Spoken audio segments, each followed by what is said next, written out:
Good evening, everybody, and welcome here to West Central High School as TSSR Game Time Live. Tonight is bringing you some I8FA football action as the West Central Heat are taking on the Ridgewood Spartans. The Heat will come into this contest with a record of 6-2. The Spartans are 7-1.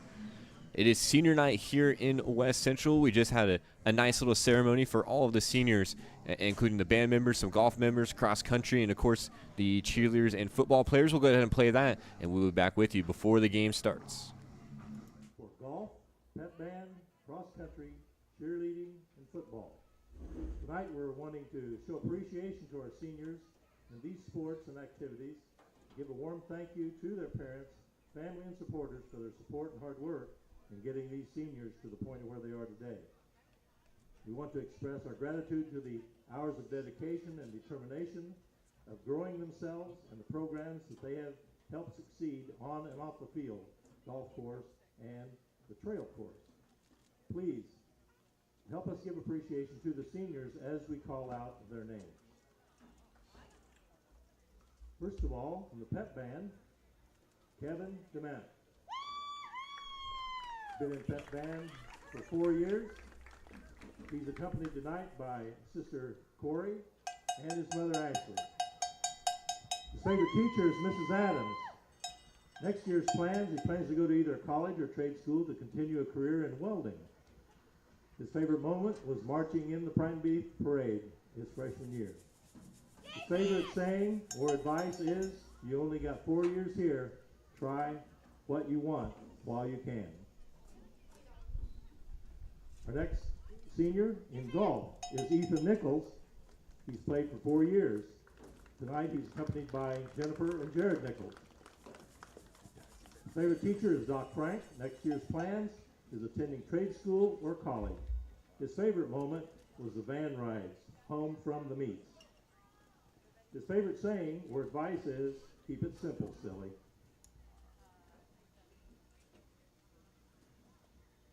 On the cross-country team, August Morris. This is the first year of the cross-country at West Central. He's accompanied by Nicole and Brian Morris. His favorite teacher is Mr. Williams. Next year's plans is to go to Monmouth College for art and track and field. His favorite moment is going to Bureau Valley to run. Favorite saying or advice? Do not give up. And for the cheerleaders, Ellie Skiles.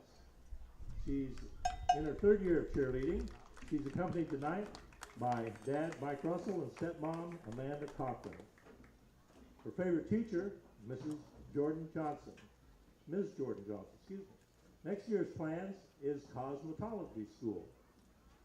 Her favorite cheer moment was exploring other schools during away games. Her favorite saying or advice for fellow students and athletes, never lose your click.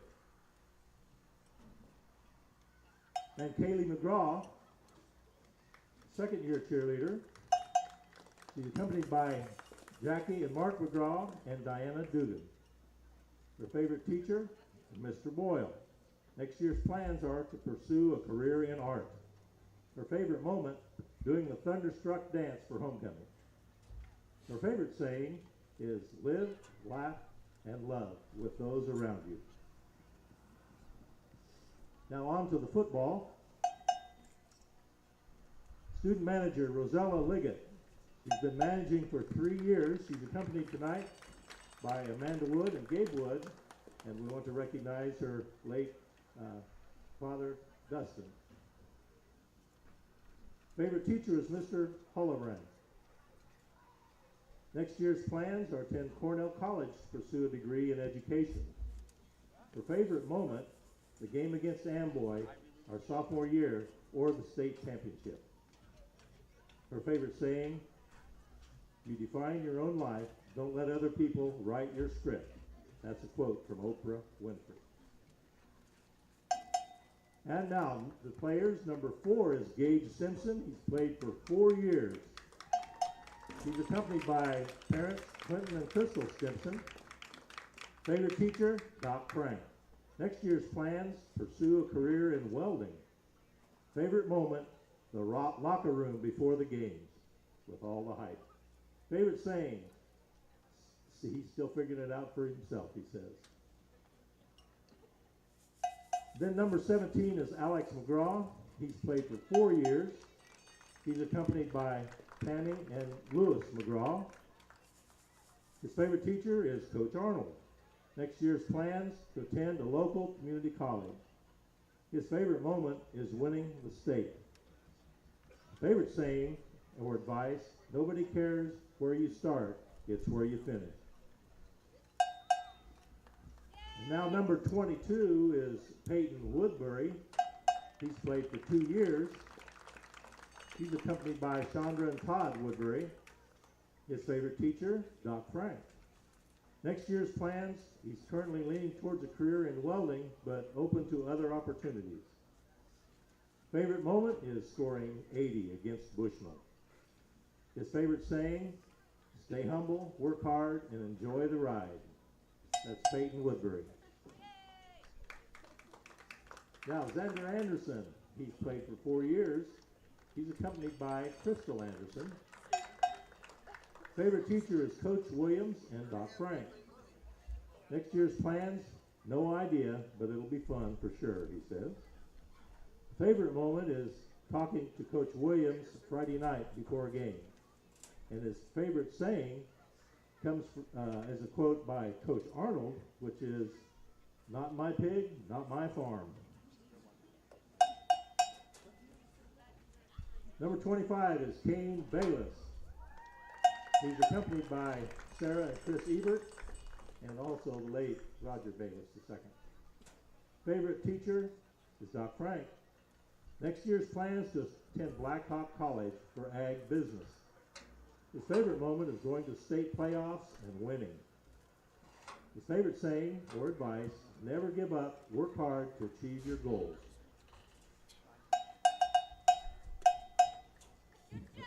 Mikey Schramm has played for 4 years. He's accompanied tonight by Crystal Brown and Mike Schramm. His favorite teacher, Coach Arnold. Next year's plans is to go to a trade school or straight into the workforce. Favorite moment, when they won the state his sophomore year. Favorite saying, enjoy it as much as you can. It goes by fast. Number 34, Kyle LaFerry. He's played for 3 years, accompanied by Jennifer and Dan LaFerry. Favorite teacher is Mr. Mook. Next year's plans, continue to make my mom and dad proud, yet making their head shake every once in a while. His favorite moment are bus rides to and from the games. And his favorite saying is hugs, not drugs. Number 51, Caleb Thompson. Played football for 4 years. He's accompanied by Kim and Dave Thompson. Favorite teacher, Coach Williams. Next year's plans, either going into the trades or going to college in business entrepreneurship. His favorite moment was Thursday night B-dubs with the team. Favorite saying, one day or day one. Number 75, Braden T. Has played football for 4 years. He's accompanied by Jeff and Brenda T. Favorite teacher, Mr. Mood and Mrs. Jack. Next year's plans, he's still finalizing his plans. His favorite moment, in the offense with Coach Arnold. Favorite saying or advice, do your job, D-Y-J. That's another quote from Coach Arnold.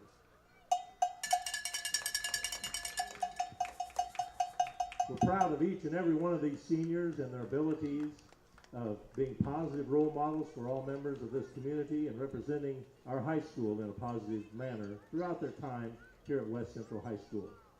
To the parents and supporters, we want to thank you for getting these student athletes to the countless practices and coming up to their games to support them in good times and in bad. We're proud of their accomplishments and raising the level of expectations for future Heat players that may be in the crowd tonight. To the senior student athletes, we'd like to wish these seniors the best of luck No matter what they decide to do in the future, you're always welcome back to share and show your West Central Heat pride. Thank you. Dry needling is where you insert a filiform needle into a muscle, a tendon, a ligament, sometimes a bone, and it promotes blood flow and circulation so that it heals that particular painful area.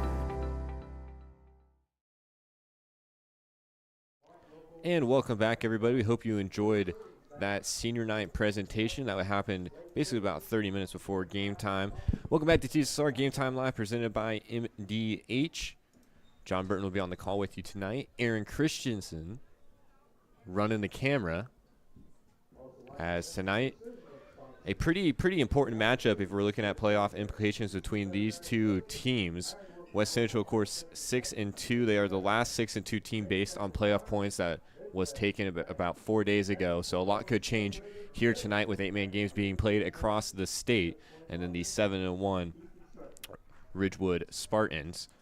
So this is a situation where West Central could end up seeing either Ridgewood or Amboy in the first round based on some outcomes of the games. And we saw last week against Amboy, West Central, not the result that they would have liked. But then again, things can change in 2 weeks. We see how that one goes. West Central has had a pretty tough run of it here in the past couple weeks. Of course, we mentioned the Amboy game last week and then playing Flanagan the week before. And then, of course, with Ridgewood here tonight, definitely no slouches are the Spartans. As we get set for kickoff, we're basically looks like we're getting ready right now, actually. Make sure to hop into that live chat, everybody. Let's see who's on listening to us. And again, if you're just hopping on, make sure to go back and watch the senior night presentations. That was attached to the beginning of this stream. That's why we got on a little bit earlier here tonight. It'll be number 52 to kick it away, Jeremy Ford for West Central, who will kick it away to the Spartans. Going to be a short squib kick up the middle, takes a high bounce. It's fielded. Oh, it's dropped on the ground. Field picked up around the 35. Trying to bounce it to the outside. Keeps the feet churning there. What a return by Roy Sandberg. Took it from the 35 right up to the 15.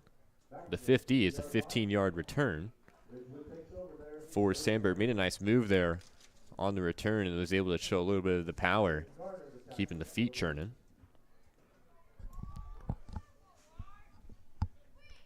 10 seconds come off out the return. Ridgewood will come to the line with 11 minutes and 50 seconds to play here in the first quarter. Face up against this stout West Central defense. Ridgewood will start with a handoff. It's going to be a wraparound for number 34. This is Gavin Franks, as he's going to have the first down.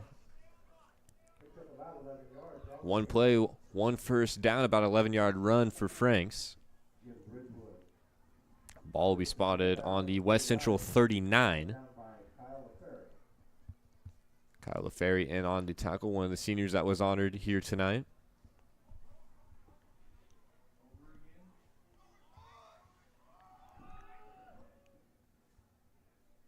Owen Anderson back under center. He's going to hand it off up the middle. I believe it's going to be Sandberg on the carry, number 25. He just had the return. A swarm of Heat are going to bring him down, but forward progress is probably going to give about 6 yards there. Maybe a little bit more. Nice hard run there by Sandberg.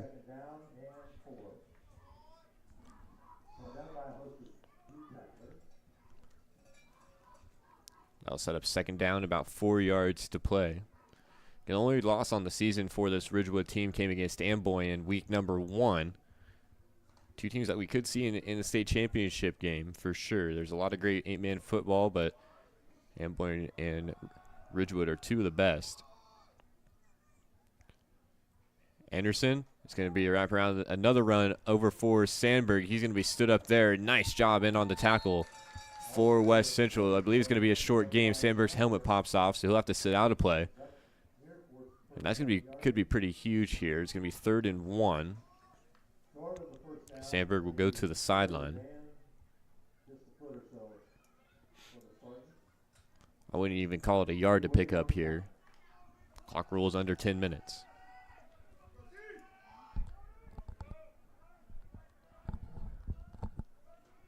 Got Rob Wool in the chat.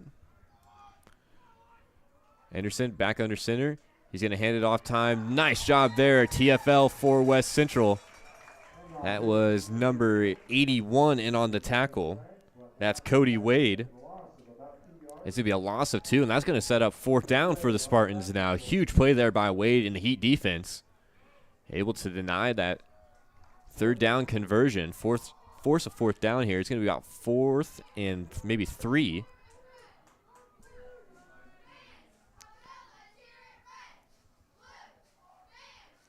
This one's going to be handed off. Almost tripped there in the backfield. This is Wes Sandberg this time. He's going to have room to run. He's going to sniff the end zone, and he's going to walk in. That's going to be a touchdown run for Wes Sandberg. It's going to be about a 31-yard touchdown run for Sandberg, and that's how the scoring will get kicked off here tonight at West Central.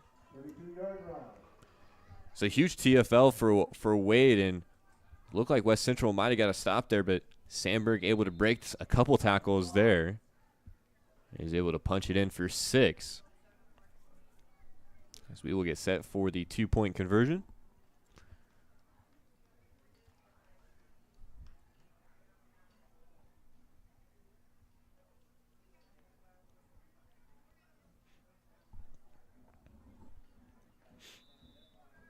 Still talking things over now. Ridgewood will come to the line.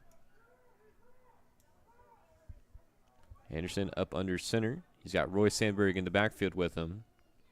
Joined by Gavin Franks. It's going to be a handoff for number 82. This is Ashton Staley. And he will take it in to complete the 2-point conversion. The touchdown and the 2-point conversion come with 8 minutes and 48 seconds to play here in the first quarter. Spartans lead the Heat 8-0 right here on TSSR Game Time Live, presented by MDH. We'll take a quick break and be back with you in just one moment. At Western Illinois University, Leathernecks don't just blend in. Our purple stands out.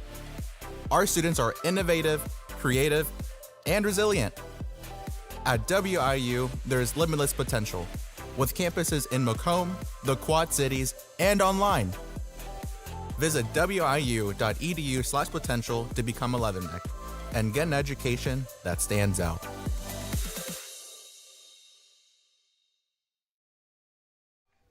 Back here at West Central, Ridgewood Spartans with an 8-point lead after the touchdown run by Wes Sandberg.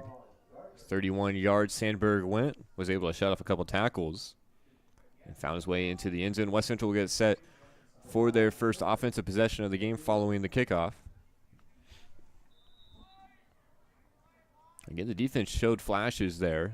Had the big TFL for Cody Wade, just wasn't able to keep the Spartans out of the end zone. Little issues here picking up the kickoff.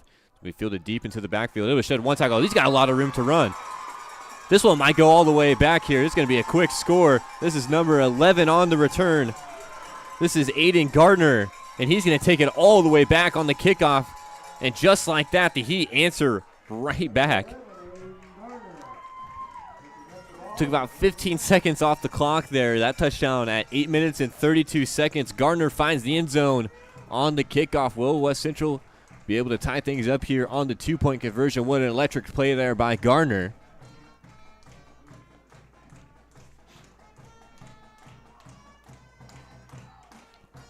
It doesn't come much easier than that. Don't even have to run a play from scrimmage. Just fumble around the kickoff and then take it back for, man, that was probably about an 80-yard return at least.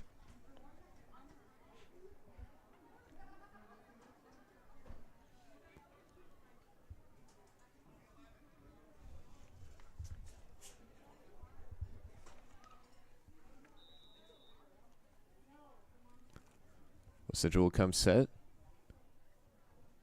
to go for 2. Stimson will line up under center. He's going to fake the handoff. It's going to be wrapped around to the outside. This is LaFarian for the 2-point conversion. It'll be up and good. So 8-8 is now our score. After the quick answer back by West Central. Again, only 15 seconds came off the clock. There's 8 minutes and 32 seconds to play here in the opening quarter. It wasn't the result that West Central wanted to see last week against the Amboy Co-op, but showing some flashes here tonight early on against a really, really tough Ridgewood Spartans team. That was a touchdown, another score for the Heat. Nutrient Ag Solutions and Pregame Street are helping local schools score and win with a $100 donation. Again, if you are on listening to us, make sure you get into that live chat. Rob Bull was in there earlier on. Again, we'd love to see all the familiar faces on watching us here for some Heat football tonight. Of course, TSSR is going to try to cover as much postseason football for I8FA as we can get to. Of course, we got postseason volleyball and such going on right now as everybody's running there. This is going to be fielding the onside kick. It's going to be inside the 10-yard line, however. Didn't quite cross over the barrier there, so Ridgewood's going to take over.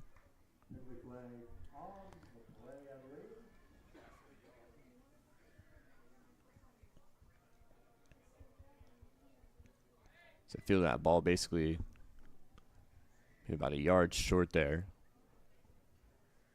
Would have been huge if West Central could have got that football back right there. So Ridgewood will have it on the Heat 49.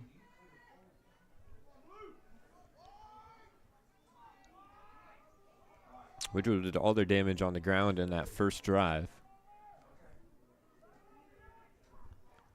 This one's going to be handed off for Franks around the outside. He's able to pick up a nice block downfield. Franks has got some room to run. Throws out the stiff arm right at the down marker. And he's finally pushed out of bounds there. Franks is able to stay on his feet. Picked up basically about 15 yards there. It's good enough for a first down before being pushed out of bounds. Ball at the Heat 36 now. Fresh set of downs for the Spartans.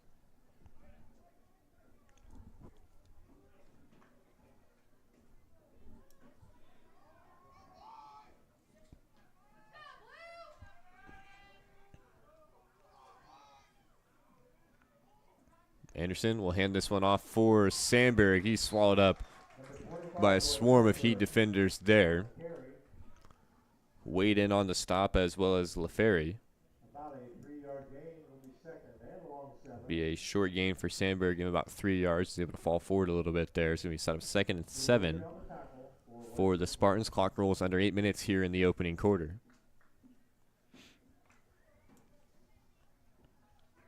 Again, just heavy run game pressure so far for the Spartans. Really testing the defensive line of the West Central Heat. It's going to be another direct handoff this time. This is number 24 on the carry. Excuse me, that's number 34. Gavin Franks once again. Picks up about 4 there. Nice solid run by Franks. Again, if you can pick up 3 to 4 yards in every run, you will take it every time.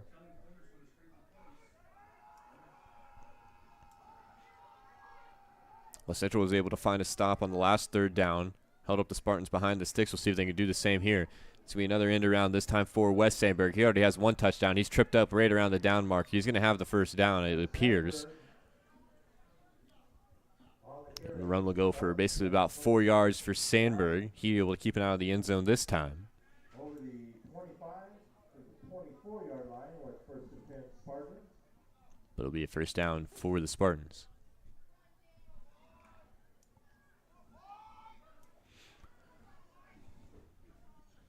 Ball on the Heat 24 now. Anderson with Sandberg in the backfield. He's going to hand it off right to Sandberg up the middle, able to split the gap there. Falls forward for another nice chunk of yardage. So he maybe picked up about 5 or 6 there for Sandberg of the Roy variety. 2nd and 5 now for Ridgewood.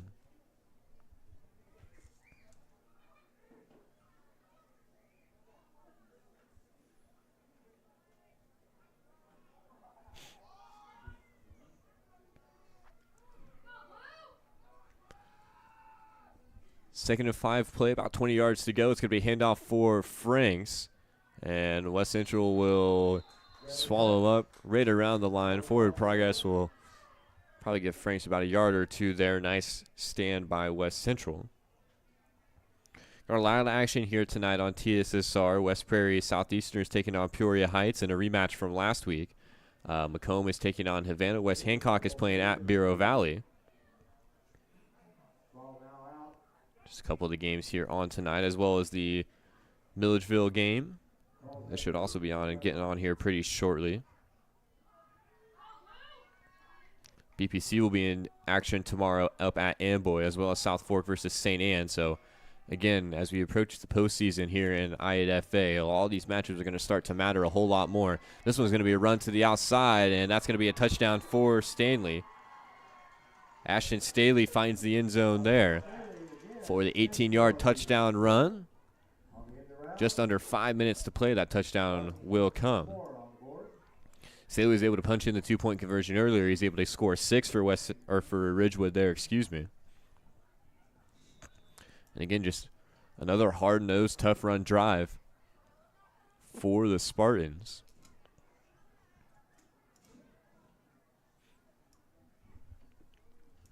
(14-8) pending the 2-point attempt.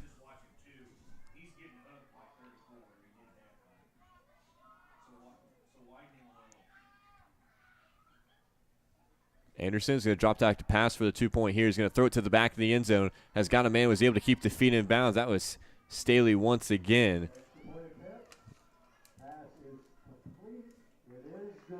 And they're going to say that is good. Was able to keep the feet in bounds. Nice play there by Staley. Able to toe tap in the back of the end zone. 16-8 is the score. Spartans lead. We'll take a break here on TSSR Game Time Live, presented by MDH. Minimally invasive surgery offers a variety of benefits to the patient. We are now able to offer patients a variety of operations with small incisions rather than big open incisions. The surgeries that we can do now, minimally invasive, include bariatrics, hernia repair, colorectal surgeries, faster recovery, smaller incisions, faster time back to work.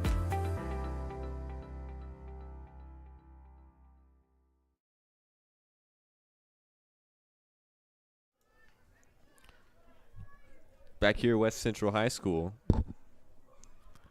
16-8 is our score after the touchdown by Staley, and the 2-point conversion by Staley as well. Was able to score 8 points by himself there on that drive. I guess Anderson helped him out a little bit on the conversion attempt pass. This will be a short squib kick right up into the middle. West Central was able to take the last one back all the way. Let's see if they can do so again. Trying to bounce it to the outside this time. He's going to be brought down right around the 40. That was number 17 on the return, Alex McGraw. So West Central will start on their own 40-yard line for this drive. A little bit different after the kickoff than what they had last time. So this will be the first plays from scrimmage for West Central. 4 minutes and 50 seconds on the clock, just under 5 minutes. As we were fighting the Beatles here up into the booth here. I had to pull about 3 or 4 of them so far in this game off the computer. This is going to be handed off up the middle. And it's going to be a fumble. It's going to be recovered by Ridgewood. Didn't even see that ball hit the ground, but Ridgewood stood back up, started pointing the other direction, and they have the football. West Central was able to gain about 2 yards there, and Ridgewood will take over right on West Central's about 46-yard line. You're able to flip the script there. This is where it becomes dangerous against this Ridgewood's team. If you turn the ball over a couple times, especially if they're able to score here, we're already looking at a 2-score football game. West Central got to find a way to get a stop here on this drive.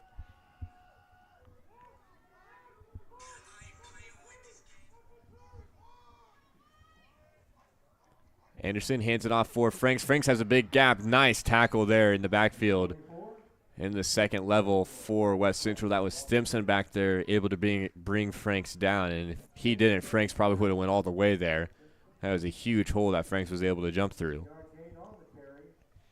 Be about an 8-yard gain for Franks, 2nd and 2.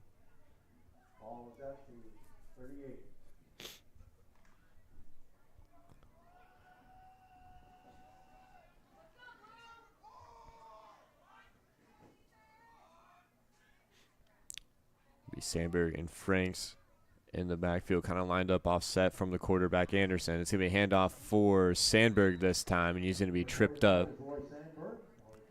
Picked up maybe about a yard there. Still going to be short of the first down, and this is a situation we saw earlier on, pretty similar here in the first quarter, where West Central was able to get a nice TFL, set Ridgewood back about 2 yards. Could use another one right now. For West Central, third and about a foot for the Spartans. Clock continues to roll to 3 minutes and 25 seconds. Here in the first quarter, third down for the Spartans. West Central trying to make a stand here. They're going to wrap it around the outside for Wes Sandberg. He's going to be brought down once again. It's going to lose about a yard there. Tried to spread it out to the outside. Nice job by the West Central defense. Able to spill out and contain Sandberg there. And again, this is almost exactly identical situation to what we saw here earlier on in the game. Third and short, West Central was able to pick up a TFL.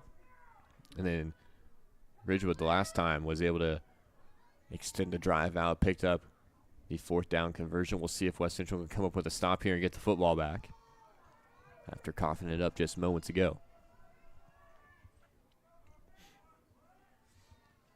Anderson has Sandberg in the backfield, and he will fake the handoff to him. Anderson has looked to throw. He's got a man deep downfield. This is Franks on the reception, and that's going to be a first down and much more. Nice play-action play there by Anderson. He's able to make the deep connection with Franks. That pass play will go for basically about 30 yards, I'd say. Also be spotted on the 7. First and goal now for Ridgewood.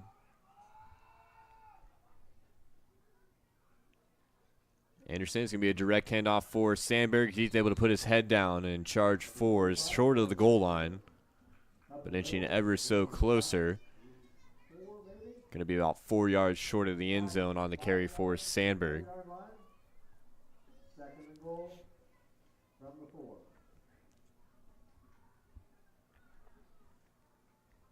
Tram on the tackle for the Heat.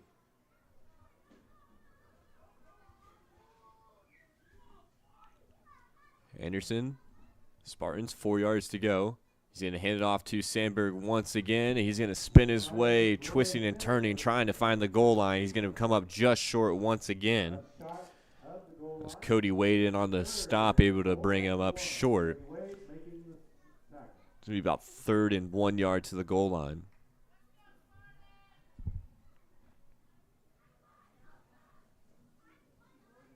Going to be a tough task to keep the Spartans out of the end zone in this situation. We'll see if West Central can do just that. Anderson will take it himself on the sneak. He's able to keep the feet driving forward. That's going to be a touchdown for Ridgewood. That comes with just 54 seconds to play here in the first quarter. 22-8 in favor of the Spartans after the turnover by West Central.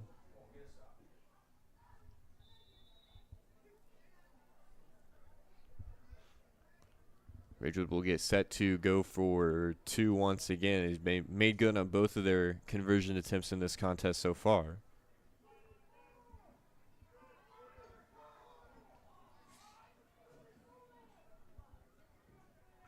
Both of them went to Staley. Staley's out there. You can see him on the screen kind of at that tight end position. They're going to hand it off for Franks, and he's going to push his way through and score 2. 24-8 in favor of the Ridgewood Spartans here at West Central High School.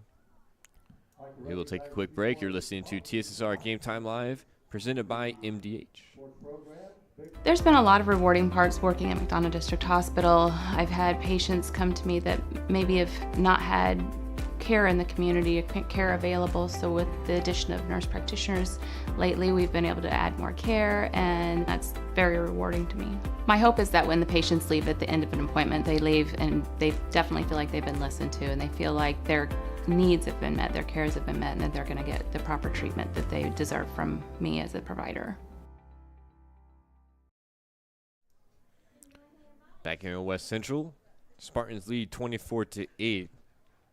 That last touchdown 2-point came with 54 seconds to play here in the first quarter. Has it taken us a lot of time to get to the score that we're looking at right now?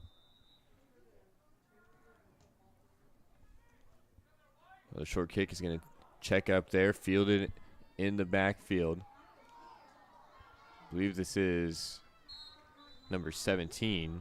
That's McGraw. He fielded the last kickoff. He's going to bring this one up right around the 40-yard line.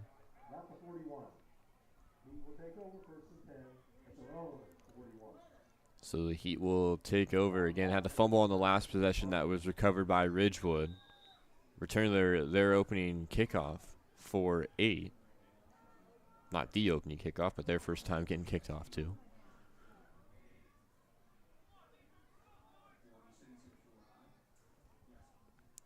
Ball on the Heat 41, 1st and 10.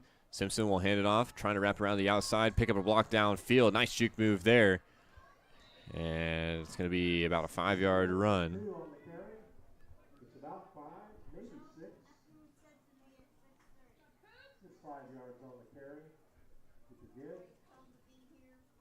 2nd and 5 play now for West Central. As the clock will roll, we'll see if West Central can get back to the line and get one more play before the buzzer sounds. It looks like they're going to try to do just that. Or might do a little hard count here and see if you can draw an offsides and go into the second quarter. They will not. They're going to hand it directly off up the middle. It's going to be a first down. That's number 8, Graham Kelly. For the first down, Kelly, the freshman, able to pick up the first down for West Central. And with that, the first quarter of play has came to an end. 24-8 is the score here in Biggsville in favor of the Ridgewood Spartans. You're listening to TSSR Game Time Live presented by MDH. We'll take a quick break and be back with you for quarter number 2. At Western Illinois University, leathernecks don't just blend in. Our purple stands out. Our students are innovative, creative, and resilient. At WIU, there is limitless potential, with campuses in Macomb, the Quad Cities, and online. Visit wiu.edu/potential to become a leatherneck and get an education that stands out.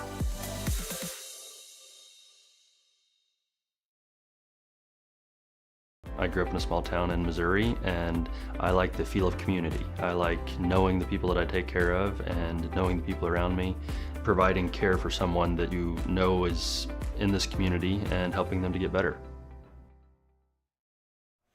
Back here West Central, as we got things flipped around, it's going to be handoff up the middle. And it's going to be a short game, and everybody was faked out on that play.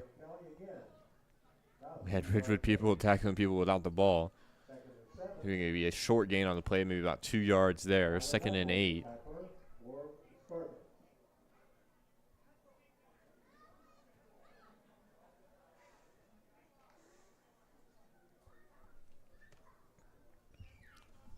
Second and 7 play now for the Heat in a game they trail. We are just started the second quarter.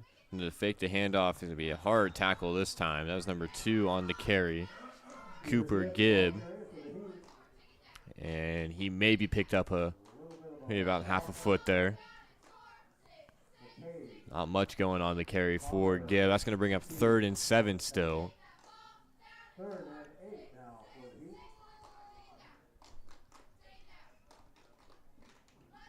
Again, this is dangerous territory for West Central, especially if you come up short on another drive and give the ball back to Ridgewood in a game that they already lead.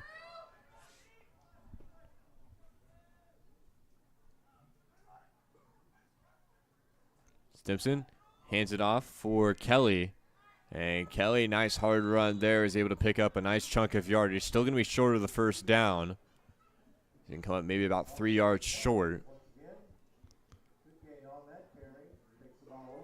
They're marking down. It's going to be about 4 yards for the first down. That is 4th and 4 for the Heat. Franks and Sandberg combined for the tackle for Ridgewood. So this is a situation where you got to maybe reach into the playbook a little bit. You definitely do not want to give the Spartans the football back here. Got to find a way to pick up this 4th down. 2 minutes into the second quarter. West Central comes set at the line. We're going to have whistles blown. Looks like we're going to have a timeout taken by the Heat. We will stay here for this one. Get through some of the live reads here. In business since 1960, Our Brothers Heating and Cooling has provided the greater Macomb area with expert sales, service, and installation of quality home comfort systems. Call your local Carrier dealer today at 309-833-2852 and find out how Our Brothers Heating and Cooling delivers 365 days of indoor comfort. Macomb's original local sports bar is the Sports Corner at 124 with a focus on local sports. Catch WIU games and all the area TSSR Game Time live broadcasts at Sports Corner at 124. All while enjoying your favorite cold drink and some of the best food in West Central Illinois. Stop in and say hi at 124 North Randolph Street in Macomb. 4th and 4 for West Central. And that's going to be handed off up the middle, and it's going to be brought up short. Maybe. No, they're going to give him the first down there. It's very close. Chain Gang's still not sure. Now they start pointing. First down for the Heat.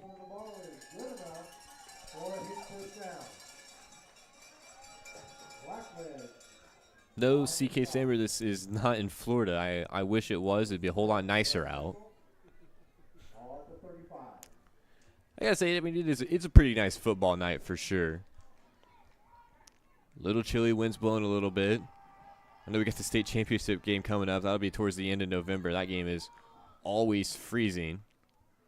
This one's going to be pitched out for McGraw, and he's going to be brought down hard. A Trojan horse of Spartans, I guess you could say, bringing McGraw down behind the line of scrimmage. Loss of about 1 there.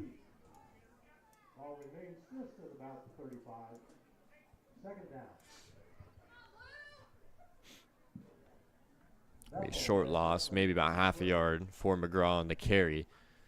9 minutes to play here in the second quarter.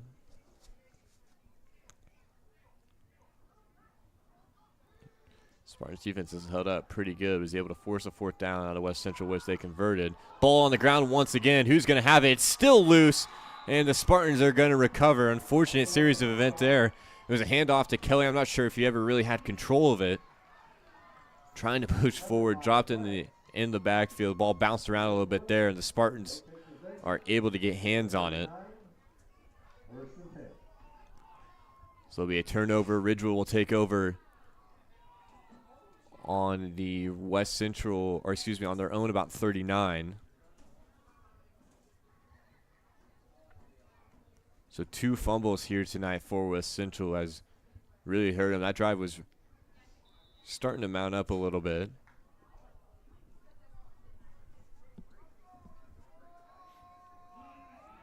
But a turnover will put it into that quickly. 1st and 10 for the Spartans. Take over the 8 minutes and 52 seconds to play. This will be a handoff out for number 42, Sean Watt.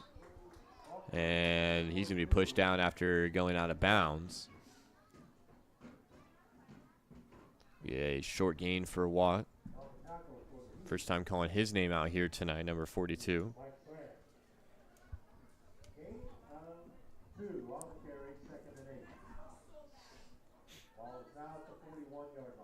Picked up about 2 on the run for Watt.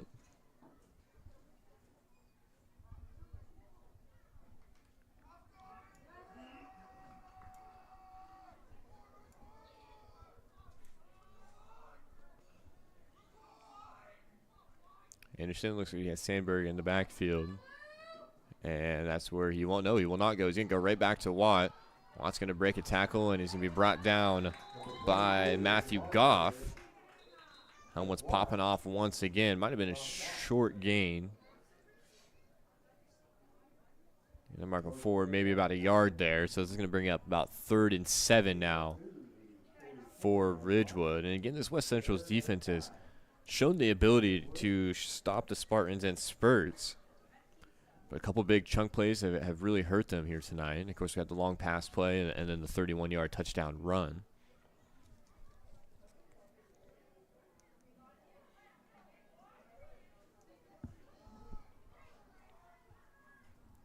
We're called about 3rd and 6, maybe about 3rd and 5.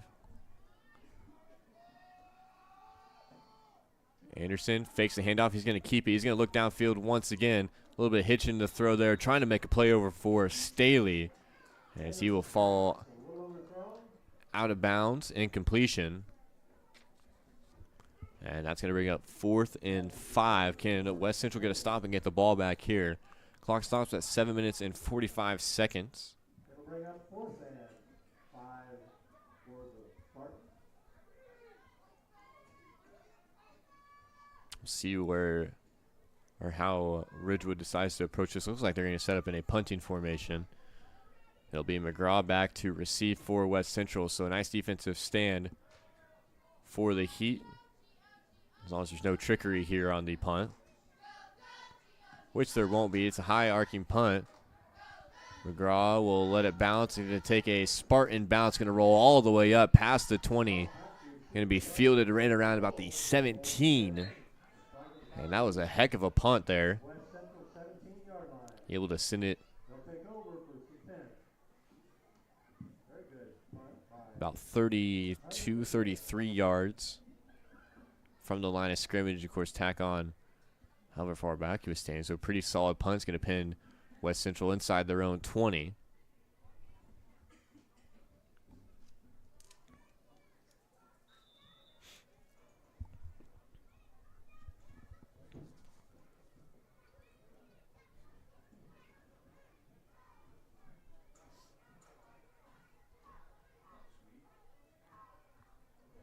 Central comes set to the line again, starting on their own 17 after the punt.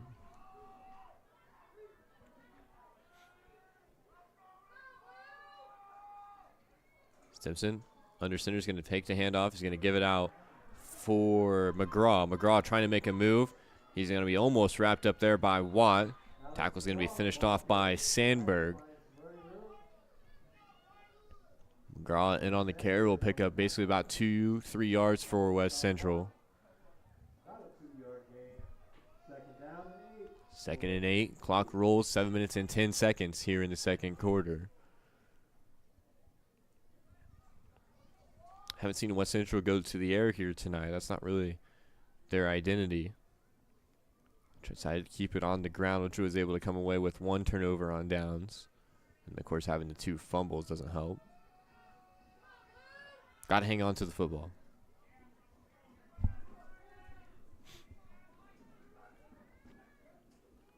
Stimson hands it off for Kelly, and he's going to be brought down. It's number 2 in on the stop, Wes Sandberg,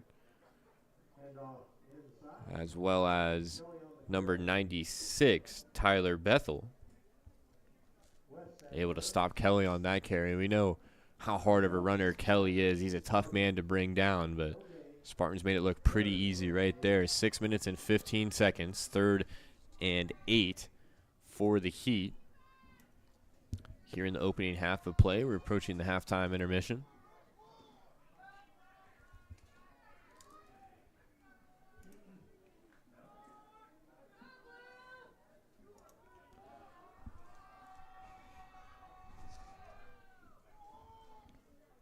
Simpson's going to hand it off for LaFerry. LaFerry's going to have room to run here. Picks up a nice block downfield. He's going to have the first down and more. Actually, the football is out once again. Was LaFerry down?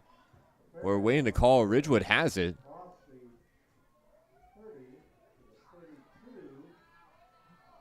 What's the call? Talking it over with Bethel. He gets up off the ground with the ball in his hands. And they're going to say it's going to remain West Central football. LaFerry was down when he fumbled it. So lucky break there for West Central. Could have been looking at their 3rd turnover here in the opening half.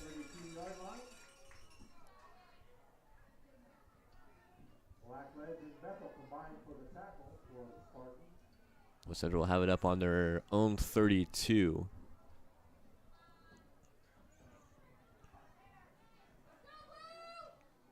Simpson, it's going to be an end around once again. This is McGraw on the carry. Takes a big hit. He's able to stay on his feet, however. McGraw rushing down the sidelines, and he's going to be brought down up in Spartans territory. Heck of a move there by Alex McGraw, able to stay on his feet. Excellent balance as well. So that'll be basically about a 19-yard run for McGraw. And West Central now has the ball on Ridgewood's side. 4 minutes and 50 seconds before halftime.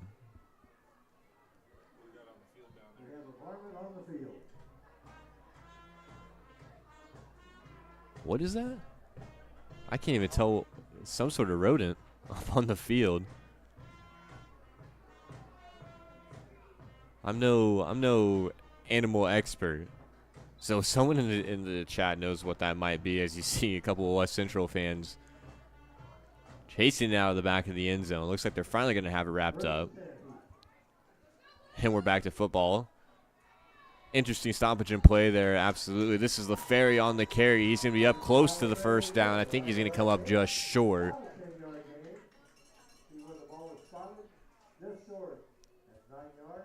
About a 9-yard carry for LaFerry. Anderson and Sandberg on the tackle. Ball's at the 41-yard line. Heard Anderson and Sandberg in on the stop for Ridgewood. Second and long 1, short 2, I would say. It's going to be a sneak for Stimson, able to push the pile forward. He's going to have the first down on the keeper. Clock will stop on the first down, 3 minutes and 50 seconds. And rolling now. Ball will be placed at the 37-yard line, first and 10 for the Heat. So West Central trying to make a run at the end zone here before halftime. Trying to chew, you try to chew as much clock as you can here on this possession. Don't want to give the ball back to Ridgewood with a whole lot of time to work with before we head for our intermission.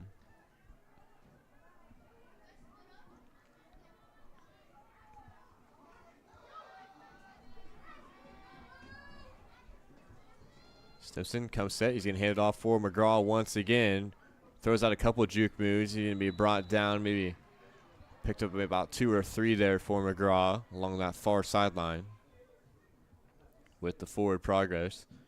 I don't know if it's just me, but it feels like the temperature outside has dropped significantly since kickoff. Starting to get a little chilly up here in the booth with the window and the door open.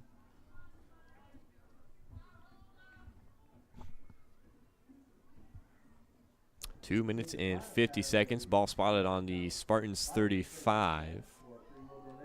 Second and 8. Play for the Heat. There's going to be a direct snap for Stimson. And he's going to have a nice hole there up the middle. He's able to follow the lead blocker and pick up a nice chunk of yards there for Stimson. Close to the first down. It'll be basically another situation where it might be a long 1, short 2. For the Heat on third down.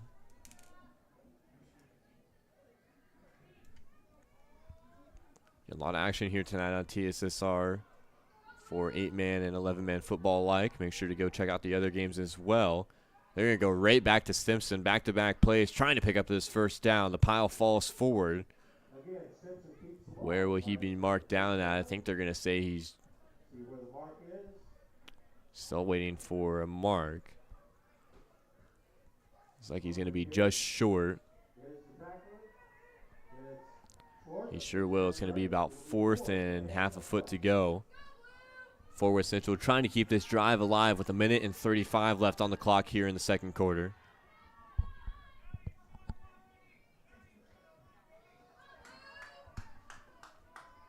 And they've done a nice job chewing the clock down, but now you got to find the end zone. Wouldn't be surprised if they go right back to Stimson here. They're going to take a timeout first.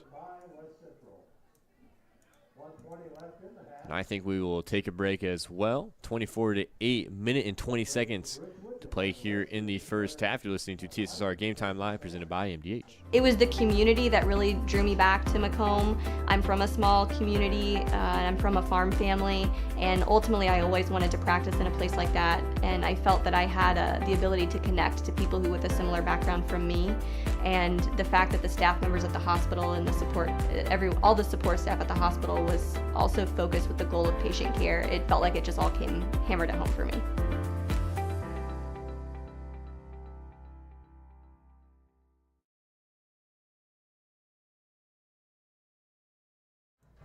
Back here at West Central High School, just 1 minute and 20 seconds to play coming out of the timeout called by the Heat. 4th and 1 for the Heat. 1:20 remaining in the half.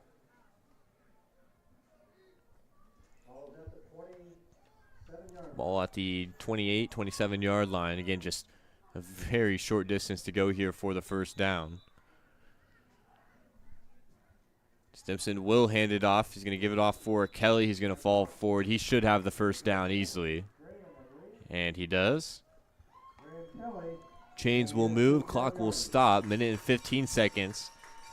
And now on basically about the 27, 26-yard line. West Central is working against the clock. Only got one timeout remaining. They're going to wrap this outside for Gibb, and Gibb is swallowed up in the backfield. A swarm of Spartans take him down.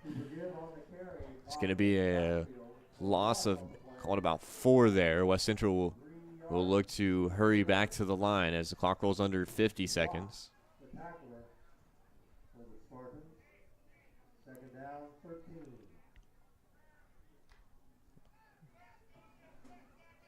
And he'd only have one timeout remaining. 29-yard line, just 30 seconds before halftime. Stimson will hand it off. This is an end around once again for LaFerry. LaFerry's got some room to run. That's going to be a nice piece of yardage there. Going to be short of the first down. And West Central will call their final timeout of the half to stop the clock at 23.6.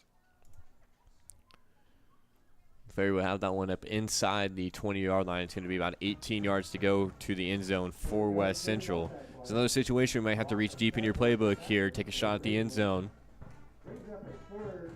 It is third down. At Western Illinois University, Leathernecks don't just blend in because purple stands out. At WIU, there's limitless potential. With campuses located in Macomb, Quad Cities, and online, visit wiu.edu/potential to become a Leatherneck and get education that stands out. Palm Plus is proud to have served the Macomb and surrounding area for over 20 years, providing cash for most times value. Palm Plus is the area's largest seller of used items, including firearms. They also provide on-site jewelry repairs and open 9 to 5 Monday through Saturday. They have a great selection of jewelry, electronics, tools, and video games located at 324 West Jackson Street in Macomb. That's where I was just before making the trip up here to Bigsville, working at the pawn shop. Stimson will throw, has a man along the near sideline. That is McGraw. He'll go out of bounds quickly. He'll be short of the first down, I do believe. He is very close. The down marker basically set up right behind the first down post there for a second. Now they have it ticked back down a little bit. 20 seconds. Again, West Central, no timeouts.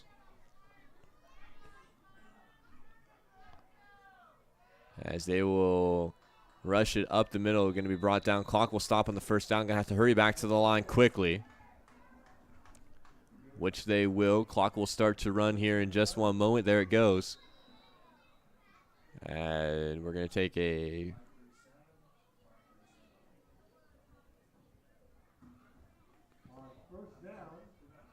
I'm not sure what's going on here. I think they're waiting for the chain markers to move.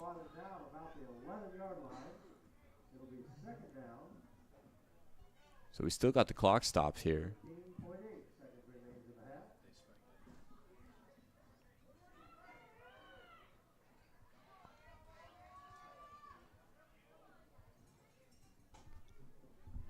Didn't even see that. You said they spiked it there. I thought they did it so quickly I didn't even see it there.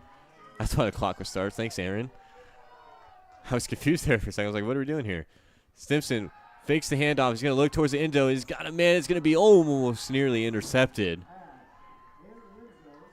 Time will come off the clock. West Central will still have 8 seconds. Third and about 11 to go to the end zone. Spartans pass defense holds up there. Again, wouldn't be surprised if West Central goes back to the air here.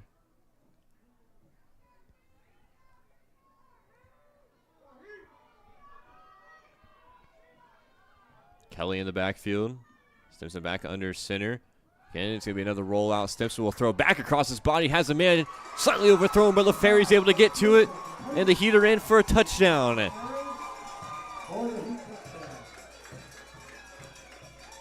Great play design there by the West Central coaches. Coach Kirby drawing up a beauty there, and Stimson put it right on the money for LaFerry.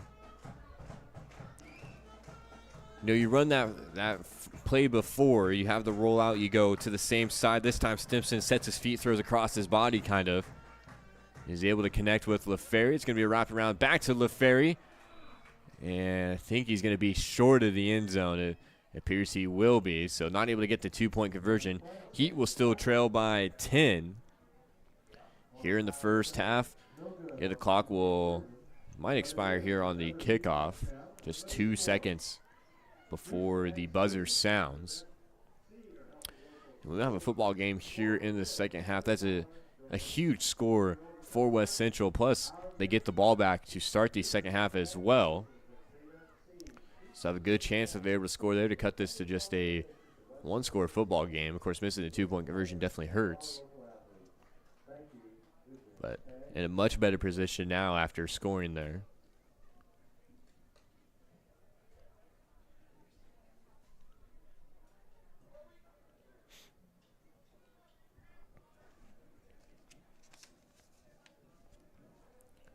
Jimmy Ford will come on to kick it away, kind of like how we started the game.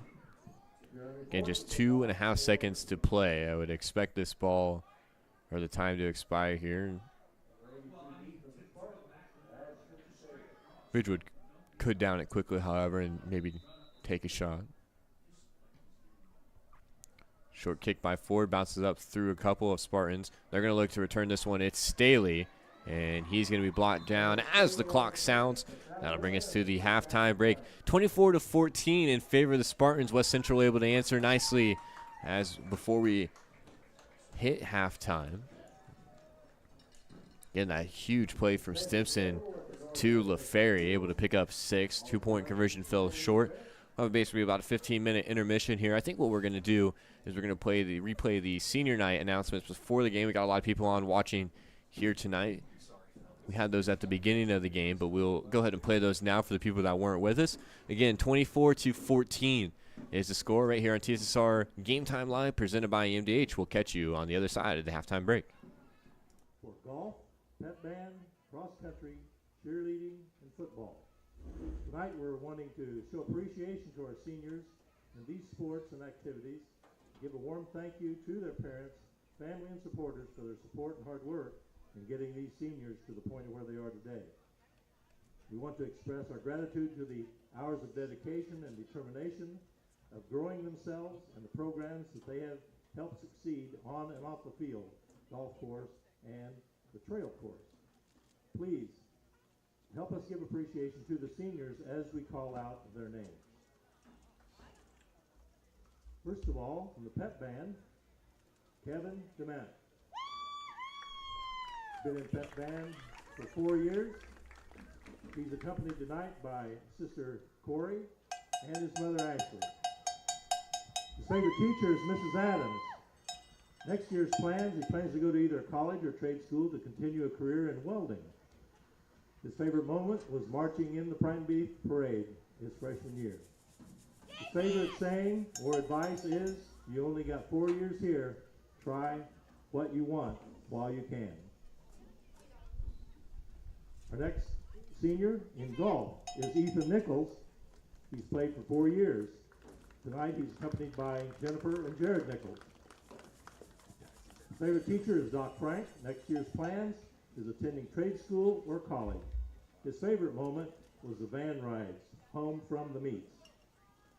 His favorite saying or advice is, keep it simple, silly.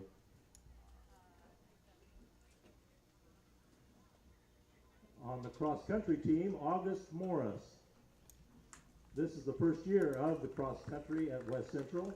He's accompanied by Nicole and Brian Morris. His favorite teacher is Mr. Williams. Next year's plans is to go to Monmouth College for art and track and field. His favorite moment is going to Bureau Valley to run. Favorite saying or advice, do not give up. And for the cheerleaders, Ellie Skiles. She's in her 3rd year of cheerleading. She's accompanied tonight by Dad Mike Russell and stepmom Amanda Cochran. Her favorite teacher, Mrs. Jordan Johnson. Ms. Jordan Johnson, excuse me. Next year's plans is cosmetology school. Her favorite cheer moment was exploring other schools during away games. Her favorite saying or advice for fellow students and athletes, never lose your click. And Kaylee McGraw, second-year cheerleader. She's accompanied by Jackie and Mark McGraw and Diana Dugan. Her favorite teacher is Mr. Boyle. Next year's plans are to pursue a career in art. Her favorite moment, doing the Thunderstruck dance. Favorite saying is live, laugh, and love with those around you. Now on to the football. Student manager Rosella Liggett. She's been managing for 3 years. She's accompanied tonight by Amanda Wood and Gabe Wood, and we want to recognize her late father, Dustin. Favorite teacher is Mr. Hulett. Next year's plans are to attend Cornell College to pursue a degree in education. Her favorite moment, the game against Amboy, our sophomore year, or the state championship. Her favorite saying, you define your own life, don't let other people write your script. That's a quote from Oprah Winfrey. And now, the players. Number 4 is Gage Simpson. He's played for 4 years. He's accompanied by parents Clinton and Crystal Simpson. Favorite teacher, Doc Frank. Next year's plans, pursue a career in welding. Favorite moment, the locker room before the games with all the hype. Favorite saying, see, he's still figuring it out for himself, he says. Then number 17 is Alex McGraw. He's played for 4 years. He's accompanied by Tammy and Lewis McGraw. His favorite teacher is Coach Arnold. Next year's plans to attend a local community college. His favorite moment is winning the state. Favorite saying or advice, nobody cares where you start, it's where you finish.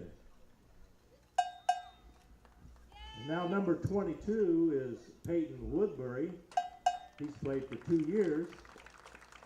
He's accompanied by Chandra and Todd Woodbury. His favorite teacher, Doc Frank. Next year's plans, he's currently leaning towards a career in welding, but open to other opportunities.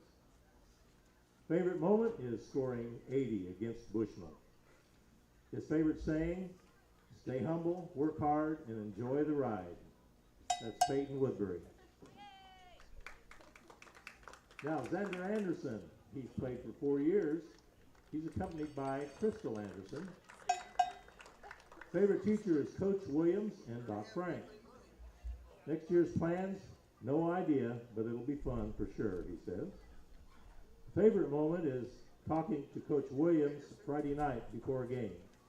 And his favorite saying comes as a quote by Coach Arnold, which is, not my pig, not my farm.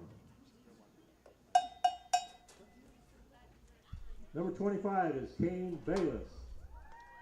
He's accompanied by Sarah and Chris Ebert, and also the late Roger Bayless II. Favorite teacher is Doc Frank.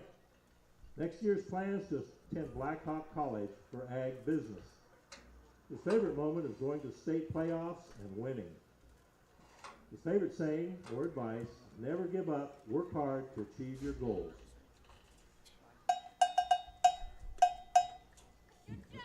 Mikey Schramm has played for 4 years. He's accompanied tonight by Crystal Brown and Mike Schramm. His favorite teacher, Coach Arnold. Next year's plans is to go to a trade school or straight into the workforce. Favorite moment, when they won the state his sophomore year. Favorite saying, enjoy it as much as you can. It goes by fast. Number 34, Kyle LaFerry. He's played for 3 years, accompanied by Jennifer and Dan LaFerry. Favorite teacher is Mr. Moot. Next year's plans, continue to make my mom and dad proud, yet making their head shake every once in a while. His favorite moment are bus rides to and from the games. And his favorite saying is hugs, not drugs. Number 51, Caleb Thompson. Played football for 4 years. He's accompanied by Kim and Dave Thompson. Favorite teacher, Coach Williams. Next year's plans, either going into the trades or going to college in business entrepreneurship. His favorite moment was Thursday night B-dubs with the team. Favorite saying, one day or day one. Number 75, Braden T. Has played football for 4 years. He's accompanied by Jeff and Brenda T. Favorite teacher, Mr. Mood and Mrs. Jack. Next year's plans, he's still finalizing his plans. His favorite moment, in the offense with Coach Arnold. Favorite saying or advice, do your job, D-Y-J. That's another quote from Coach Arnold.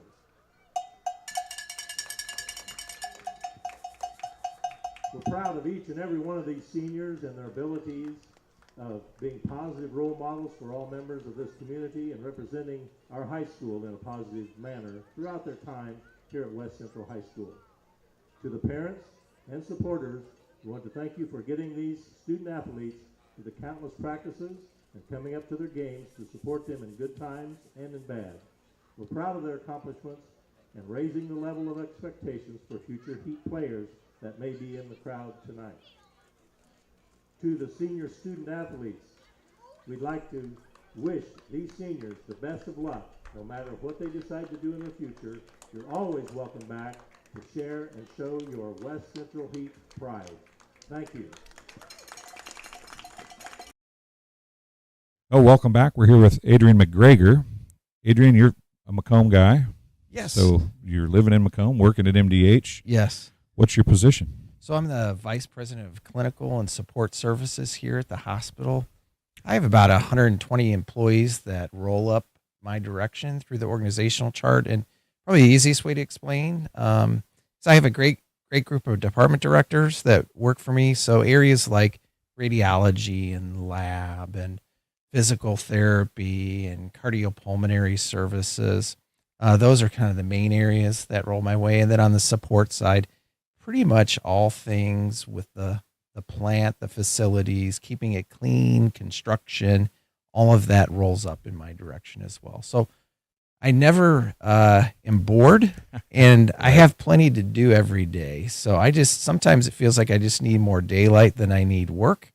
But this is a great organization, and I work with some of the best people in this community, and I'm proud of that. Mostly proud of all that they are and all that they do, and the employees and what they contribute to the organization. We have a great group. So let's talk about construction a little bit. Yes, sir.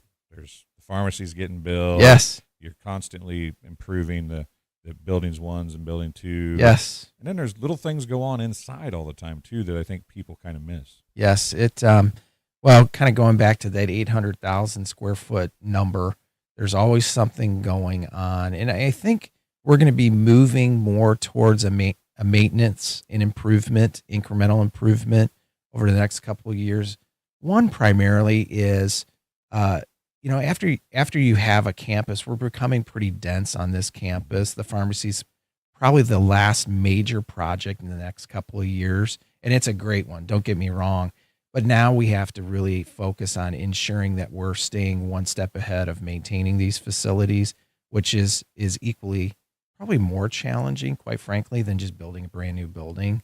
I'm excited to talk about the pharmacy, but to your latter comment, we're focusing a lot on removing wallpaper, painting walls, modernizing flooring, ensuring that we have level surfaces, that we don't have areas where patients would trip, converting out our lighting to ensure that it's the most energy efficient as possible, putting in redundant systems for our electricity, our HVAC systems to ensure that, okay, we may have a tornado come through, we may have storms come through, we have to have all that redundancy ready to go because, quite frankly, the people, we're in the business of people taking care of people.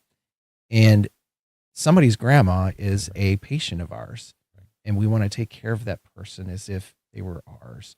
And so we have to have the form and the functions of systems that keep the ship running. think when people say construction, they think building a pharmacy. Mm-hmm. But I would venture a guess that more often than not, most of the construction is within the facilities of what you already have. While trying in a hospital, it's if you're going to work on a room, the room has to be closed, I would imagine. Yes. You don't want the dust and whatever getting out in the hallway and getting into other rooms. It's not like, hey, let's go paint the house wall, right, or the living room wall. There's a lot more to it that I think construction is lost in that aspect a little bit on when we're watching all this stuff go on at the hospital. Absolutely. Well, the focus is on patients first. And so anytime you're going to do something as simple as swap out some plumbing underneath a sink in a patient or around a patient area, there's a whole series of steps that we have to take to ensure whoever's doing the work, that they're in a contained area, that we have alternate areas for our patients to receive the same amount of care as if that area wasn't offline, to ensure that it's infection controlled. In other words, we're not creating more problems for patient care. We're trying to solve problems and create less issues and improve the area for patients. Yeah, it's a pretty extensive list that we go through prior to prepping. There are times when you wish you could just knock that project out on a quiet weekend, but we do have to follow proper protocol. And it's for best practice. It really is. It's for the ultimate goal of, yes, improving the area, but while you're doing it, you're not creating downstream problems that you really shouldn't, because you just skip 3 steps on a checklist. And we all are guilty of wanting to skip those steps, but we just don't have the luxury of doing that. Well, Adrian, I greatly appreciate you coming and talking, and we just touched on some of the stuff that you deal with on a daily basis, so I'm sure we can talk to you again about some other things. You bet. But it was fun talking about the things that people kind of, I think, forget about a little bit or get left behind. We talk about the doctors and the nurses all the time. We don't talk about the people that keep that You bet. stuff rolling. So I appreciate you being here. And Thank you look so forward to talking much. to you It was soon. wonderful. Thank you. We'll be right back after this. Dry needling is where you insert a filiform needle into a muscle, a tendon, a ligament, sometimes a bone, and it promotes blood flow and circulation so that it heals that particular painful area.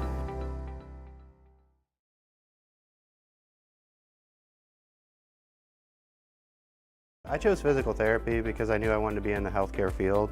I wanted to be able to help patients in some way related to more in depth. We get to know our patients, and that's really what kind of sets us apart.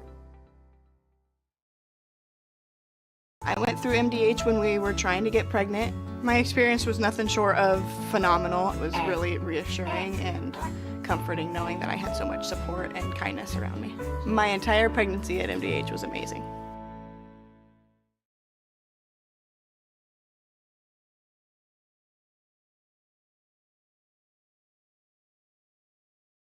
Welcome back here to West Central High School as the Heat find themselves down just 10 points at the halftime break. We're going to roll over into the third quarter. We hope you enjoyed that recording of the senior night stuff that took place before the game, as well as that interview for MDH, of course, our title sponsor here on TSSR Game Time Live. We'll get a tick over into the third quarter there. Now it reflects that on the scoreboard. We're basically about a minute and 20 seconds away from the kickoff. And again, how big was it for West Central to find the end zone right before the halftime break, as they are going to be receiving the opening kickoff here to start the second half. So a chance to turn this 2-score game into a 1-score game. It was at one point a 24-8 lead for the Spartans. Just a really nice job battling back there on that drive. And again, just a great play design to find the end zone. Stimson to LaFerry on the pass. We'll look through, maybe try to give some scores of some of the other games taking place here tonight. It looks like the only other 8-man game that we're having right now is the West Prairie Southeastern Peoria Heights game. That game doesn't really have much playoff implications, but we'll check the score there anyway. We got 2 other 11-man football games being played here tonight. Macomb is playing Havana. That game will be played at Macomb, and West Hancock is taking on Bureau Valley. That game being played at Bureau Valley. I believe Dwayne Hulett's over there on the call. Cyclones lead the Patriots 36-0 at halftime as a Cyclone alumni. That is good to see in a game that they only won by 2 points last week. Now you go out there, you put up 36 and a half, and you pitch a shutout on the other end. I'm not sure the exact details of how the score ended up that way, but a good showing in the final week of the season for the West Prairie Southeastern Cyclones. And going back here to West Central, it looks like we're going to get ready to kick things away. Again, West Central on to return, and a call for a fair catch. Ball will be fielded right about the 37-yard line. That's where West Central will start their first drive of the second half. Full time on the clock, all 12 minutes to work with here in the third quarter.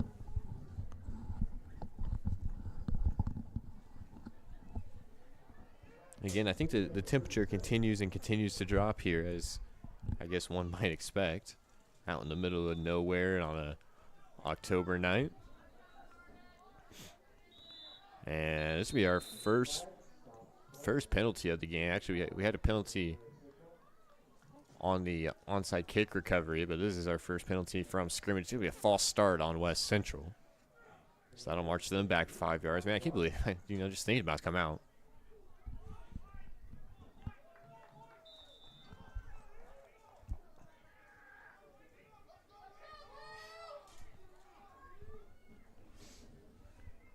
Once again, everybody, make sure to get into that live chat. Alex Wadden, their proud sister, watching from England. Georgia? Go Ridgewood. Oh, watching from England, go Ridgewood. Man, that was tough. That was kind of embarrassing. Cheering on number 42, of course, Sean Waugh. He had a couple carries there in the first half. Man, I hope nobody replays that blunder right there. That was pretty awesome. Mm-hmm. That's what she said. Proud sister. Okay, Aaron's saying he tuned into the game for Ridgewood versus Amboy, Alex. So glad you stuck with us here, and fortunately you got to listen to me here tonight. This is gonna be a handoff for Kelly. Just kidding. Simpson's able to flip this out. Man, he pulled that thing right out of Kelly's pocket and was able to flip it out to McGraw. Who's gonna push into Spartans territory. Up on the 45, man. What a great play there by Stimson. Kelly sold it all the way, and McGraw was on the other end. Again, that's that play design we talked about from Coach Kirby. Can get creative when they need to, for sure, can this West Central Heat offense.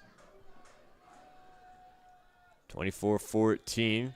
They're going to keep it basic this time. It's going to be LaFerry able to make a move before being tripped up. Has some room to run there. That's Owen Anderson, the quarterback, in on the tackle.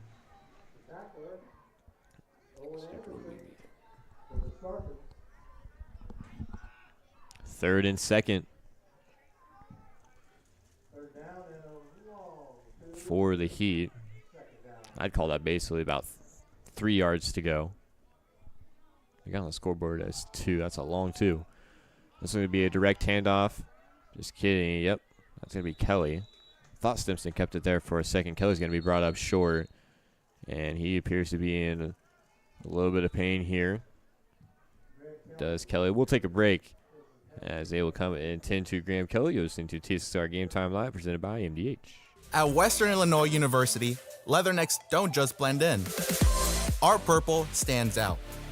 Our students are innovative, creative, and resilient. At WIU, there is limitless potential, with campuses in Macomb, the Quad Cities, and online. Visit wiu.edu/potential to become a leatherneck and get an education that stands out. Minimally invasive surgery offers a variety of benefits to the patient. We are now able to offer patients a variety of operations with small incisions rather than big open incisions. The surgeries that we can do now, minimally invasive, include bariatrics, hernia repair, colorectal surgeries, faster recovery, smaller incisions, faster time back to work.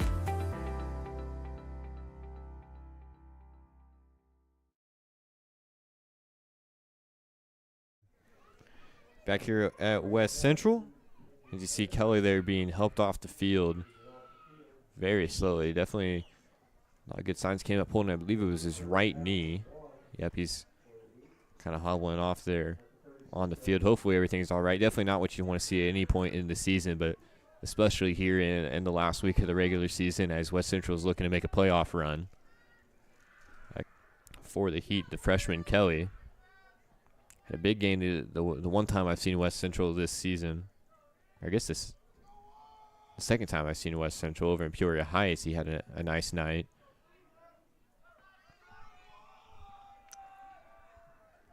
Minutes to play here in the third quarter. And looks like it's going to be another false start. That's our second penalty on West Central, our second false start. So what was about a 3rd and 2 is going to be marched back to about a 3rd and 7 after the penalty.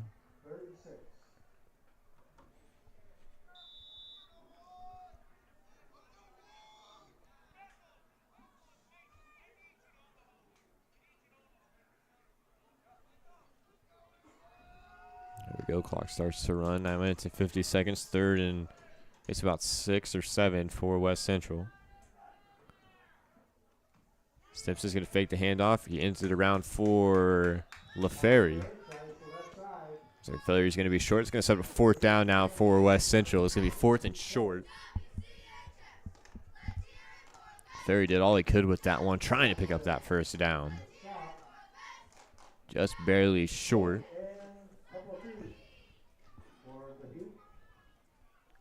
It's going to take a heck of an effort out of the Spartans defense to hold up West Central here. They don't have much room to go.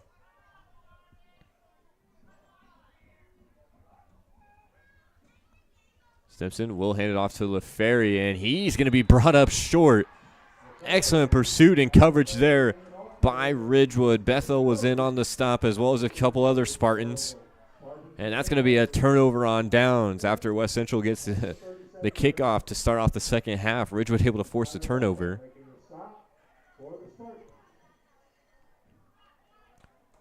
Tried to bounce that thing to the outside, but the Spartans just did a great job of spilling out, able to contain LaFerry and bring him down behind the sticks. Excellent pursuit there by the Spartans. 1st and 10 play now. Basically about exactly 9 minutes to play here in the third quarter. I was standing up for a little bit, and my metal stool has gotten pretty cold. Sitting back down now. Not that anyone needed to know that. We'll have another flag here out on the play. To be offsides on West Central now. So 3 penalties here in the second half. 2 false starts and now an offsides for West Central. 15 yards in total. That's going to bring up 1st and 5 now for the Spartans. 5 yards closer. Again, in the first half, we didn't see any laundry on the field. Now we've had the shorts, and even underwear, I guess. This is going to be wrapped outside. This is Sandberg. And on the carry, he's able to truck a man over. He's got the 1st down. He's brought down past the 50-yard marker, right around the 45.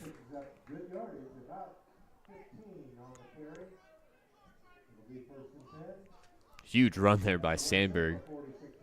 Was able to catch that on kind of the replay of sorts on our end. Just lowered his shoulder, laid the boom.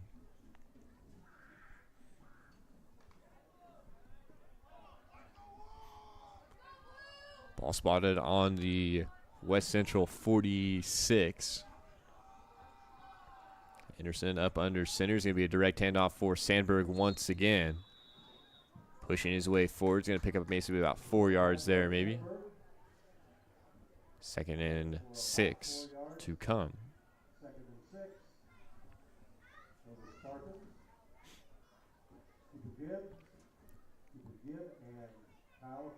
Anderson went to the sideline to get the play call here. He'll return back to the huddle. See him there. Nice backdrop here at West Central with the corner in the background. Just thought we should point that out.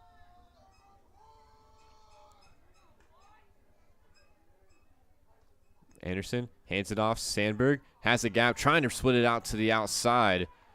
Nice job there by the Heat defense, able to pull him up short. Demanding Sandberg had a head of steam there. And eyes on the end zone, but the Heat able to bring him up short. We're going to set up third down and about 2.5, 3 yards.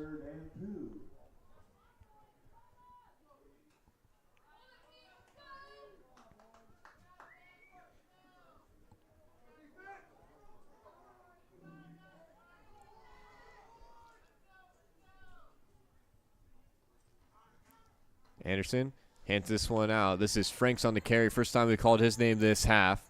He's going to have the first down up past the Heat 30. Going to be brought down right around the 28. Gavin Franks carrying the ball and the first down for the Spartans. Nice run there by Gavin Franks. Up on the Heat 28. Clock rolls under 7 minutes here in the third quarter. Ridgewood has ate up quite a bit of time now after getting the turnover on downs on West Central's initial drive of the half. Anderson will bring it out to Sandberg. Almost brought it down in the backfield. He's going to make one-man miss on the outside. Still has the feet moving. Roy Sandberg, another nice chunk yard play there. Going to be basically about an 8-9 yard run there for Sandberg. It's about 2nd and 2 for the Spartans. Second down and 8 for the Spartans. McGraw on the tackle for the Heat. Exactly halfway through the third quarter now.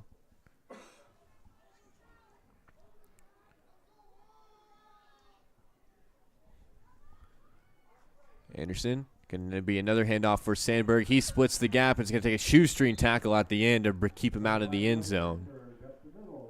That was Aiden Gardner able to bring Sandberg down. It's going to be 1st and goal.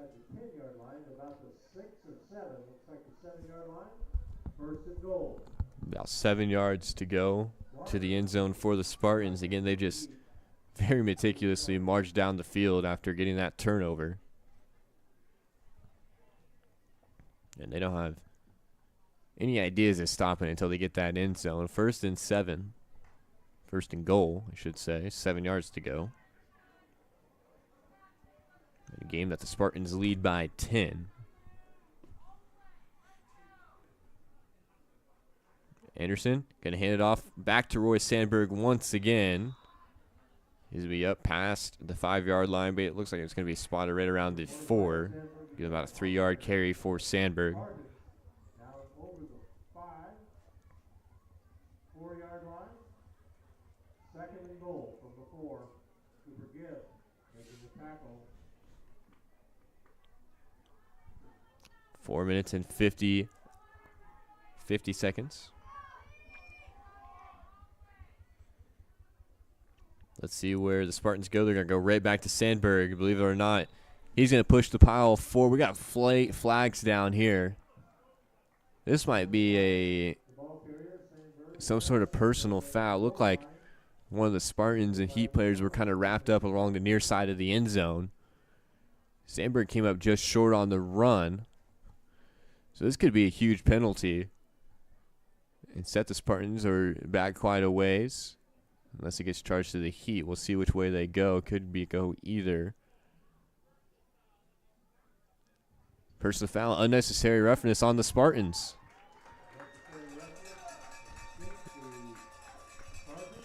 So what would have been basically about a 3rd and 2 to the goal line is going to be marched all the way back downfield. I believe that's going to be about a 15 yard penalty.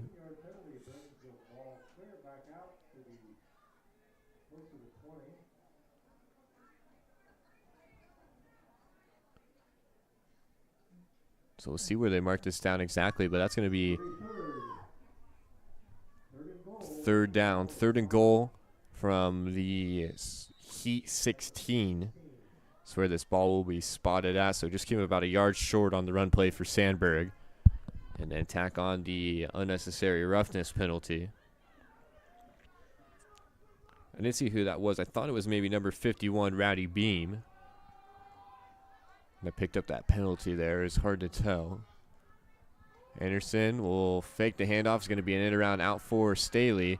And he's going to be brought down short up close to the 10-yard line. And we got another flag down on the field.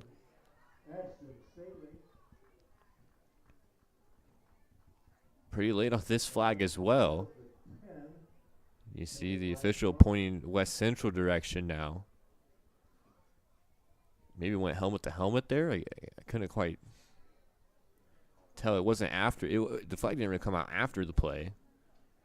It's more or less as he was going down.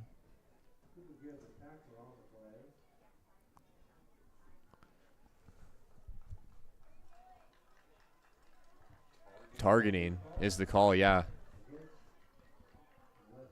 That'll be charged against West Central, so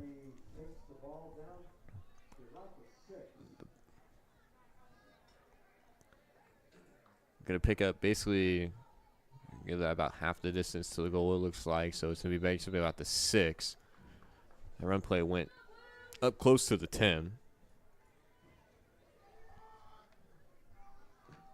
So a myriad of flags here in the third quarter. We've had targeting, we've had a unsportsmanlike penalty, we've had an offsides, a couple false starts. Just running the gauntlet of penalties. It's going to be handed off for Sandberg. Sandberg will cut it back inside, and he'll find the end zone. Roy Sandberg scores 6 for the Spartans. Pushes their lead up to 16, 30-14. Ridgewood leads after the 6-yard touchdown run by Sandberg.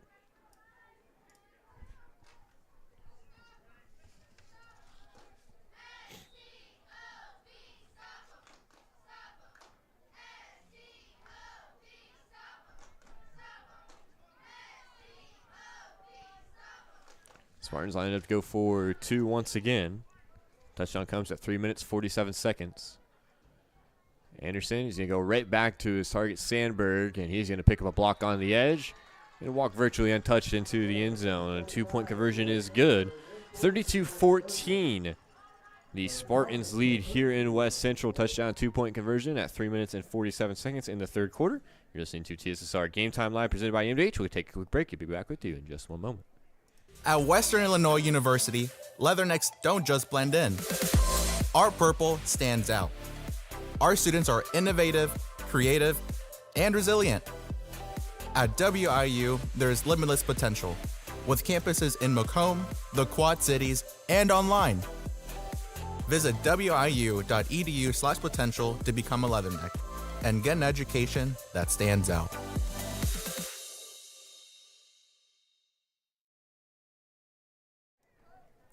Back here in West Central.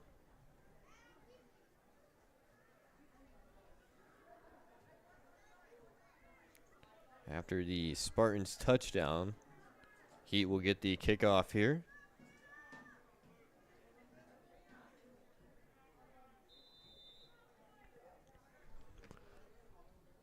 Spartans going to kick this away. Kind of a sidewinding kick there. Ball just floats over. It's one fielded by West Central. Bounce it to the inside. A little bit of green to work with there. Brought down by the shoelaces was McGraw.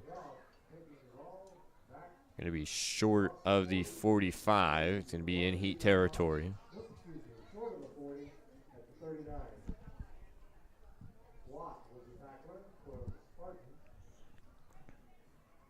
Sean Watt in on the stop for the Spartans. I know we got some Watt family members cheering him on in the live chat.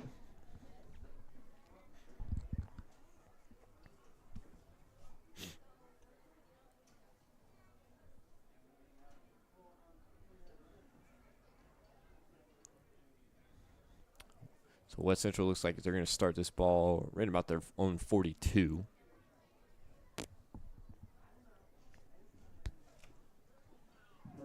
And we actually had a flag down on the field, personal foul on West Central.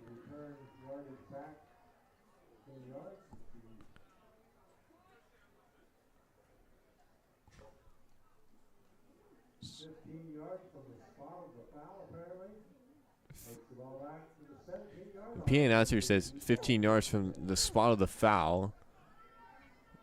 They march that thing all the way back down inside the 20. It's going to be about about 17.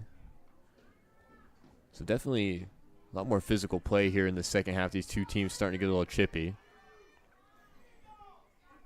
It's hurt them both now a couple times in the third quarter. First play from scrimmage for West Central on this drive will be a run. It'll be out for LaFerry. And he'll pick up basically about 4 yards, maybe 5.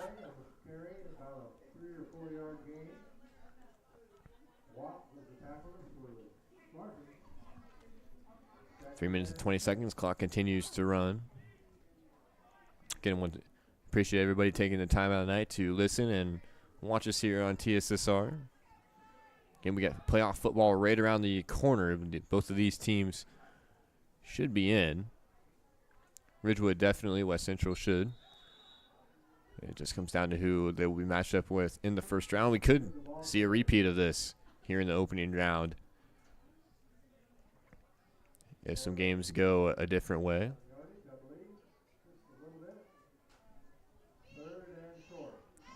Third and just short. Now they're going to give him the first down. As I say, that down marker is touching the other marker. I'm not sure how you just don't leave a first down there. Automatically 32-14, 2 minutes and 40 seconds in the third. Also, the penalties this third quarter has really flown by. Stimson, hand it back off up the middle. Nice carry here. Haven't got a number. That's number 2, Cooper Gibb. Sophomore. Able to carry a couple Spartans forward there. It's going to be about a 7-8 yard run for Gibb.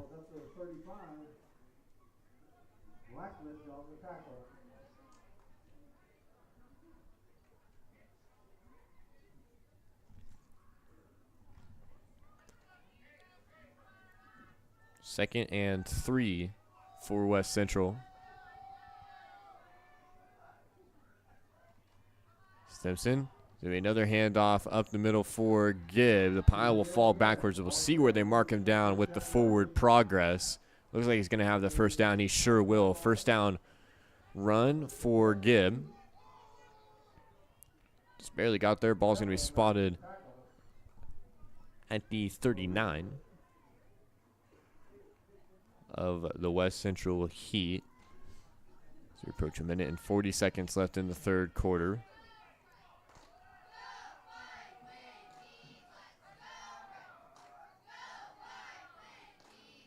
Ball on the ground. Stimson fumbled it on the handoff. It's going to be Ridgewood football. Not sure if it was a timing thing or, again, we mentioned the temperature dropping. Maybe those fingers feeling a little numb. Stimson just lost it on the handoff. And it's going to be Spartans football with just a minute and 26 seconds to play here in the third quarter. And with the lead the way that it is, the Spartans could chew a lot of time off. Get us to the end of the third quarter and chew off a nice chunk at the start of the fourth quarter as well. And turnovers have been the issue here tonight for West Central. 3 of them now in the game. All fumbles.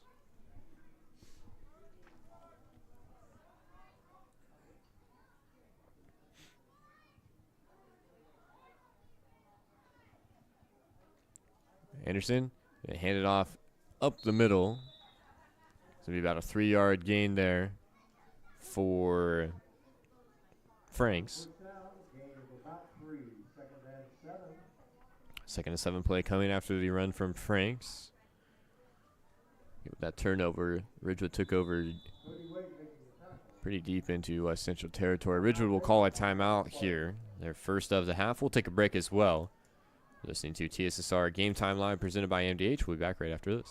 It was the community that really drew me back to Macomb. I'm from a small community, and I'm from a farm family, and ultimately I always wanted to practice in a place like that, and I felt that I had the ability to connect to people who with a similar background from me, and the fact that the staff members at the hospital and the support, all the support staff at the hospital was also focused with the goal of patient care. It felt like it just all came hammered at home for me.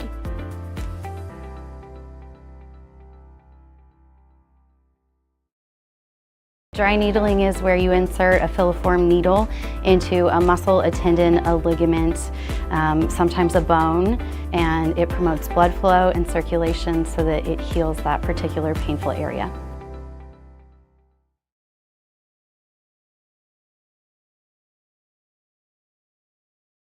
Back here in West Central, both teams still talking things over in their huddles after the timeout by Ridgewood.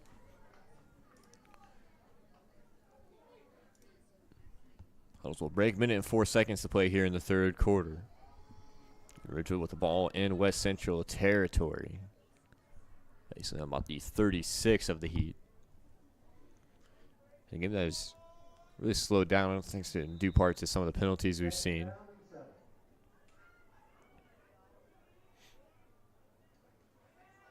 Be handoff for Roy Sandberg, and he's going to twist and turn. Being tackled there, he's going to be up close to the first down. He's going to be just short, I do think.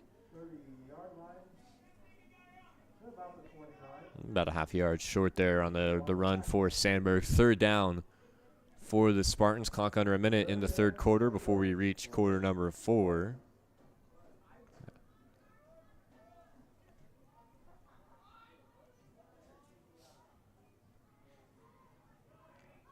Anderson loses it on the snap there. Appears he's able to fall right back down on top of it. He does. It'll stay Spartans football.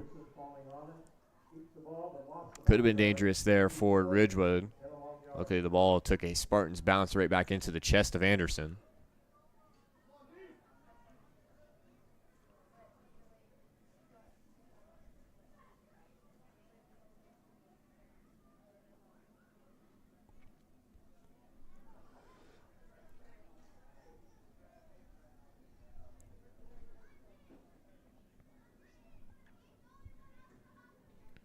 Spartans are going to let a nice chunk of the time run off here. It looks like they're going to carry us over into the fourth quarter.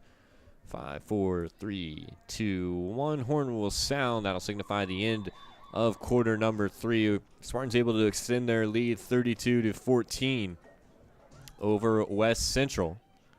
We'll take a break here in between quarters as we get things flipped around. You're listening to TSSR Game Time Live presented by MDH. We'll be back with you for the conclusion of tonight's contest. There's been a lot of rewarding parts working at McDonough District Hospital. I've had patients come to me that maybe have not had care in the community, care available. So with the addition of nurse practitioners lately, we've been able to add more care, and that's very rewarding to me. My hope is that when the patients leave at the end of an appointment, they leave and they definitely feel like they've been listened to, and they feel like their needs have been met, their cares have been met, and that they're going to get the proper treatment that they deserve from me as a provider. I chose physical therapy because I knew I wanted to be in the healthcare field. I wanted to be able to help patients in some way related to more in depth. We get to know our patients, and that's really what kind of sets us apart. Dry needling is where you insert a filiform needle into a muscle, a tendon, a ligament, sometimes a bone, and it promotes blood flow and circulation so that it heals that particular painful area. Back here for the start of the fourth quarter at West Central High, 32-14. Spartans up over the Heat.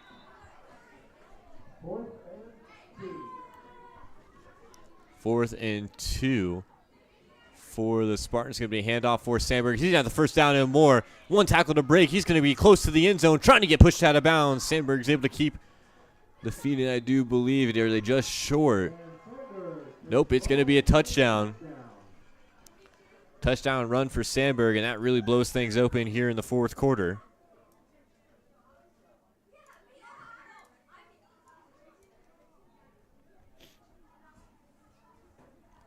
(38-14). Touchdown comes 11 minutes and 49 seconds to play in the fourth. This is our first play from scrimmage here in the final quarter.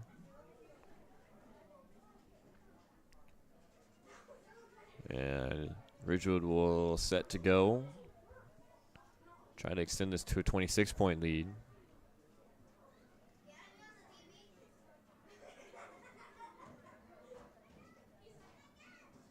Anderson's going to hand it off for Franks. He's going to be blown up as he hit the line, but he's going to keep hold of the football, and he's going to go in for 2. 40-14 now. after that touchdown run from Sandberg and 2-point conversion by Franks. And we got an injured player on the field. We will take a break as West Central will get set to receive their first kickoff here in the fourth quarter after the touchdown run by Sandberg. Listening to TSSR Game Time Live, presented by MDH. At Western Illinois University, leathernecks don't just blend in. Our purple stands out. Our students are innovative, creative, and resilient. At WIU, there is limitless potential, with campuses in Macomb, the Quad Cities, and online. Visit wiu.edu/potential to become a leatherneck and get an education that stands out.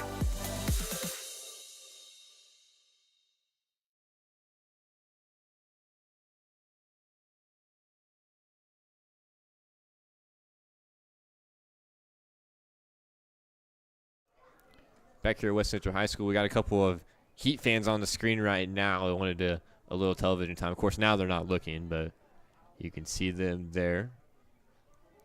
Injured player was up and was able to be helped off to the sideline. I didn't catch a number on exactly who it was. Good to see Graham Kelly is up walking the sideline. He's got helmet off. Obviously, he was pretty shook up earlier.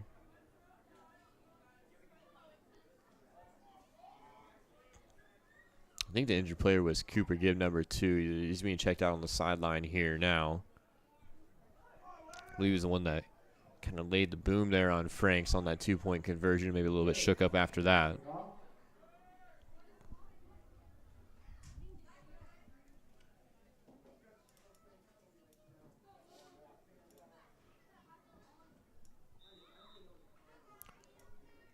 The score is 38-14 on the scoreboard. Maybe that 2-point conversion fell short. I thought he was in. Wasn't looking for a signal. This kick will roll out of bounds. That'll be a flag on the play. Kickoff from the kick, goes out of bounds.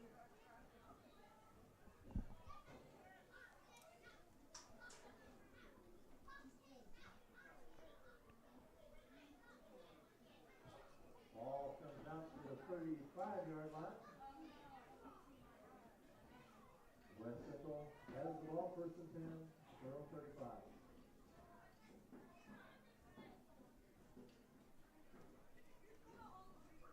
After the penalty on the kickoff, West Central will start right on their 35.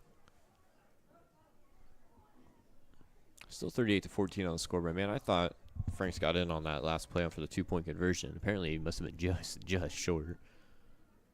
Kind of hard to tell on the angle we're sitting at, but up here in the booth exactly where the down markers come out at, where he's tackled down at.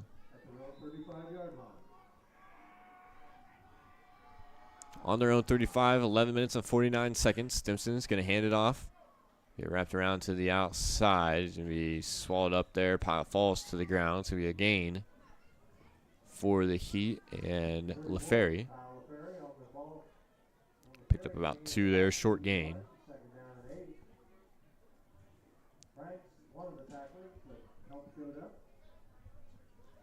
Clock will run as LaFerry was brought down in bounds. And clock is West Central's enemy at this point. It's going to take a heck of a comeback to pull off a victory here tonight against Ridgewood, but there's still quite a bit of time to work with in the fourth quarter. Crazier things have happened. Stimson fakes the initial handoff. He's going to bring it outside for McGraw, and he's going to be brought down just up past the 40, right around the 41. Maybe about a 3-yard gain for McGraw.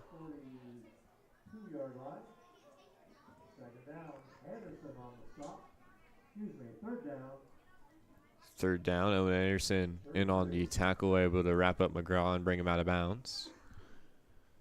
3rd and 3 play for West Central. We had some winners of the silent auction on this chance here. I'll tell you who they are.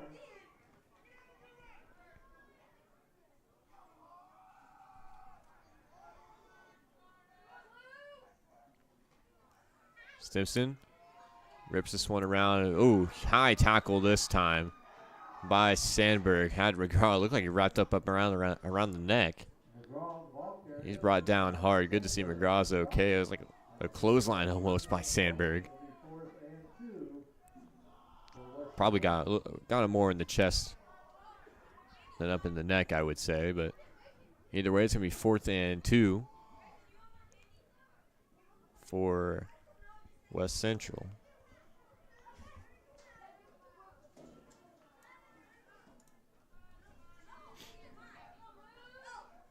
Stimson going to hand it off. No, he's going to keep it. Nice play fake there by Stimson. He runs up out of bounds past the Spartans, or into Spartans territory. And we got flags down at the end of this play as well. Stimson kind of took a bit of a late hit out of the heading out of bounds. I don't think it was intentional. But this might be for something else. Flags are down on the other end of the field. Simpson brought it up just past the 48. You see Coach Elder out on the sideline talking to the officials.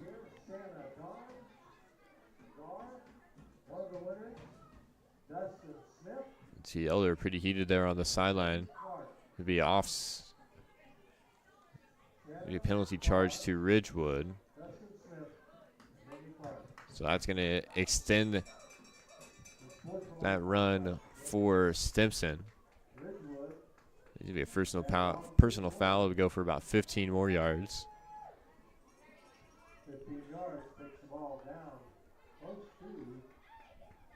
To be spotted on the Heat 32. Clock stops there for the penalty. Just over 10 minutes to play. And the final quarter. Again, Heat trail by a pretty decent amount here, 24. We're going to have some more whistles on the field. What are we doing now? Now we'll get set to play. Simpson back under center, 1st and 10 after the penalty. He's going to fake the handoff. He's going to give it over for LaFerry, who's brought up behind the chains. And another late hit. This time it was Frank's, pretty obvious here on the near sideline. Kind of shoved Thompson out of bounds. Caleb Thompson, number 51. I believe that's what they're going to call the penalty on. And it doesn't get much more obvious than that, I don't think.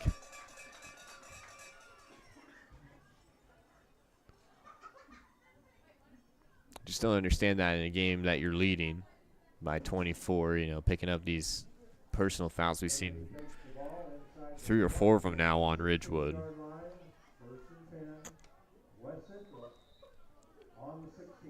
And again, I'm sure it's going both ways down at the bottom of that pile, but got to keep your cool at least somewhat, especially as we mentioned with a big lead here in the 4th quarter. McGraw is going to be brought down on the run play. I believe that's McGraw. No, it's number 16 this time. Jordan Kane. And on the carry. Saw the one, couldn't catch the other number. Kane will go for about 5 yards.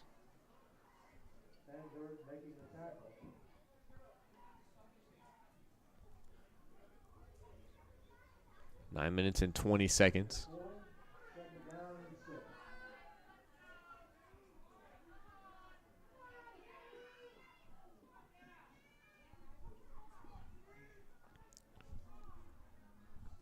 Four yards to go. Simpson's going to hand it off to McGraw this time. Able to just barely avoid the fingertip tackle, and McGraw will go into the end zone. Alex McGraw able to score for West Central here in the 4th quarter. Again, you never know what can happen here down the stretch. Cut into the lead, just 18 for Ridgewood in this 2-point conversion. To come, just under 9 minutes. That touchdown scored by McGraw. Stimson's going to look to pass. He's got a man wide open in the corner of the end zone. That's McGraw once again. And he's able to catch that and keep the feet in bounds. 38-22 in favor of the Spartans. Still, West Central will get set for the kickoff. Listen to TSSR Game Time Live, presented by MDH. Minimally invasive surgery offers a variety of benefits to the patient. We are now able to offer patients a variety of operations with small incisions rather than big open incisions. The surgeries that we can do now, minimally invasive, include bariatrics, hernia repair, colorectal surgeries, faster recovery, smaller incisions, faster time back to work.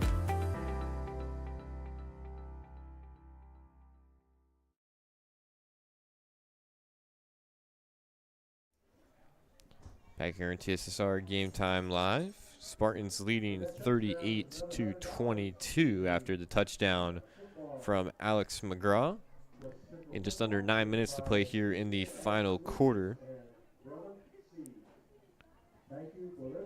Seen quite a few penalties here in the second half. A couple unsportsmanlike. Again, not what you want to see, but it really hurts Ridgewood there. They lost about 30 yards on penalties that drive.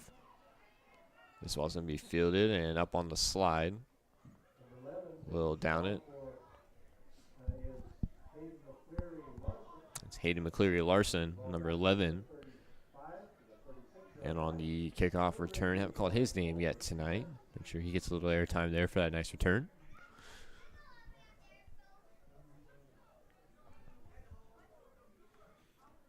And we'll go and try to check some of the scores from elsewhere as well as we approach the end of the broadcast. Again, we hope to get at least one coach up here, possibly both, after the game.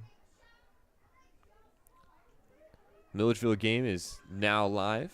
That's another 8-man game that is being played here tonight, as well as the West Prairie Southeastern Imperial Heights game. Milledgeville game definitely could have some playoff implications, though. Anderson will keep it on the ground. It's Sandberg, and he's virtually untouched through the gap. Sandberg's going to take this thing from the 35 all the way into the end zone. A 65-yard touchdown run by Roy Sandberg. He's able to sniff the end zone once again. And just like that, the Spartans able to jump their lead back up. 44-22 now.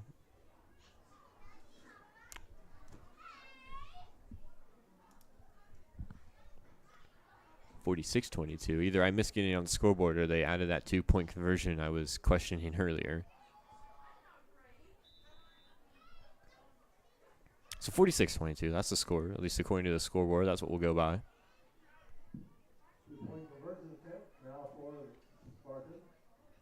One play touchdown drive for Ridgewood.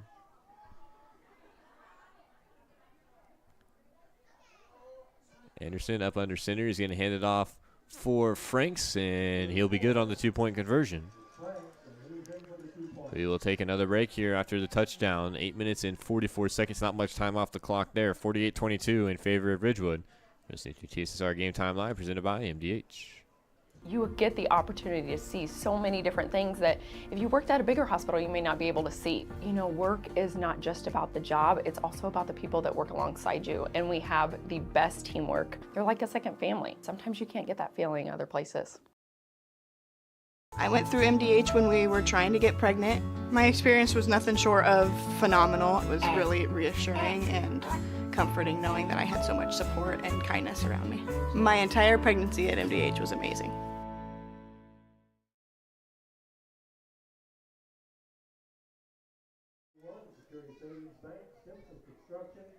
Back here on TSSR, 48-22 in favor of Ridgewood.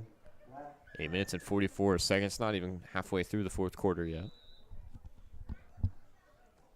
This is going to be a high kick. The tee's going to roll up past the 50. It's going to be fair caught right around the 40. No return this time, as West Central will take over. They will score on their last drive. McGraw with the touchdown run. But again, we're helped out pretty significantly by some penalties. 2 15-yarders being charged against Ridgewood. Probably had more yards and penalties than they did from scrimmage on that drive.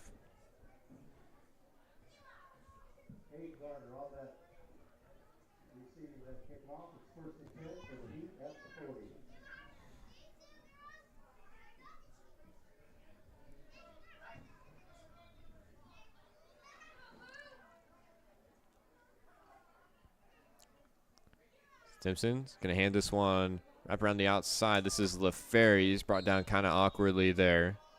As LaFleur, good to see he's all right. Single leg tackle. That's body was going one way. It looked like the leg was going the other. It looks like he's okay, though. That's good to see. About 4-yard run for LaFleur.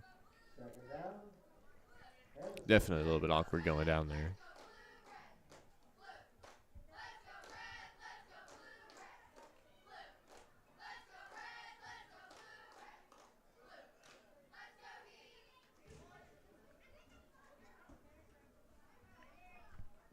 Second and 7, ball on the 43 of the Heat. Stimson, Hannison up, or he's going to keep it actually. He's going to be brought down hard. More helmets come off. Stimson's going to have the first down. Man, Stimson is so good on that play fake there.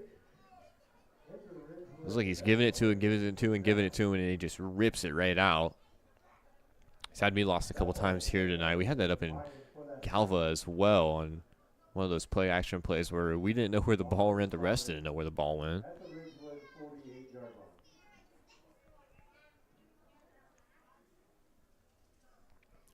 West Central now into Spartans territory. 48-22 still our score.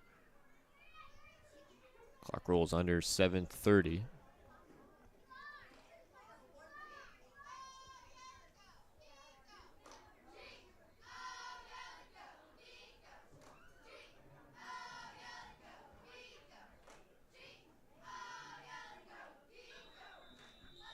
And West Central will call a timeout. We will keep it here for this one.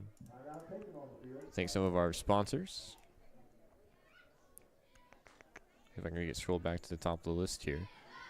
McDonald District Hospital athletic trainers in the MDH Rehabilitation Center with locations in Bushnell and Macomb provide expert help to all area student athletes in the prevention, care, and rehabilitation of all athletic injuries. Learn more at mdh.org. McDonald District Hospital, more than hospital care, hospital caring. With locations in Macomb and Augusta, with 80 years of car sales experience, Ron LB Auto Sales is your hometown go-to for your next car. In Macomb on East Jackson Street, stop in and talk to Justin, Jared, or Chris, or visit www.ronlb.com to check out their inventory. Since 1960, Auto Bros Heating and Cooling has provided the greater Macomb area with expert sales, service, and installation of quality home comfort systems. Call your local Carrier dealer today at 309-833-2852 and find out how Auto Bros Heating and Cooling delivers 365 days of indoor comfort.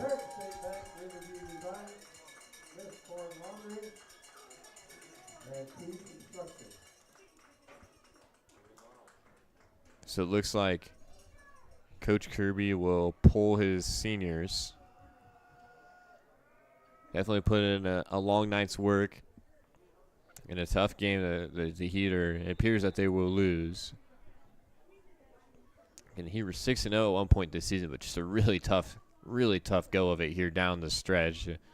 Had Flanagan 1 week, had Amboy last week, and tonight against Ridgewood, another really tough team here in the I8FA.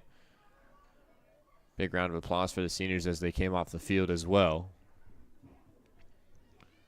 Ball spotted on the 48, just on the other side of the 50. This is number 9, Colton Spence, in the game. At quarterback, he hands it off up the middle for number 18, Matthew Goff. Going to be about a 5-yard gain.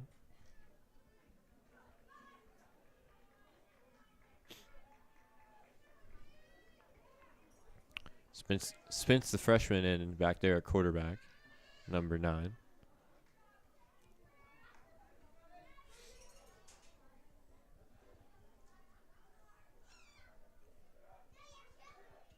And he's going to keep it this time. Nice job by the offensive line, able to push the pile forward as Spence able to get this up close to a first down. He's going to be brought up short.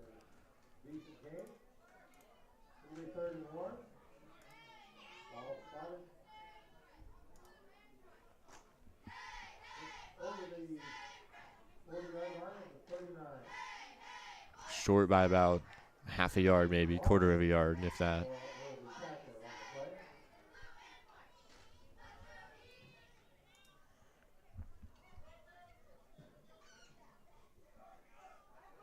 Spence back under center. He's going to hand it off once again. Be brought down near the line of scrimmage. Doesn't have much to go. I guess they maybe got the first down, maybe just short.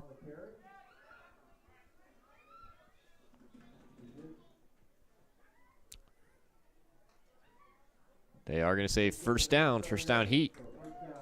Here, 5 minutes and 47 seconds to play in the fourth quarter.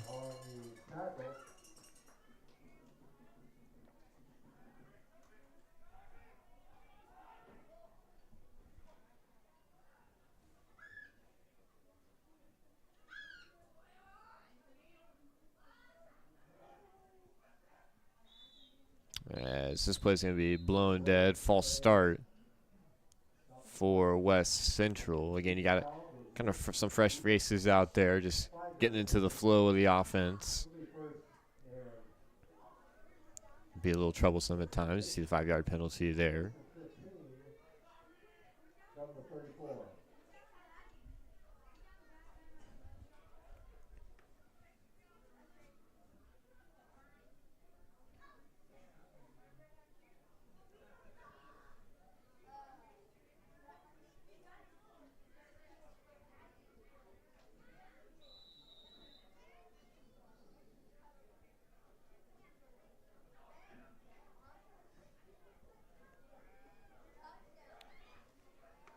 Spins back up under center.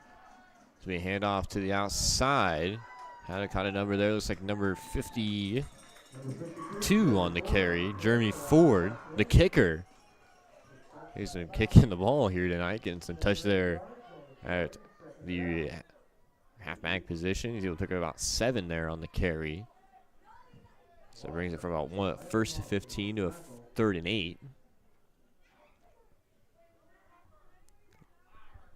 Or 2nd and 8, excuse me.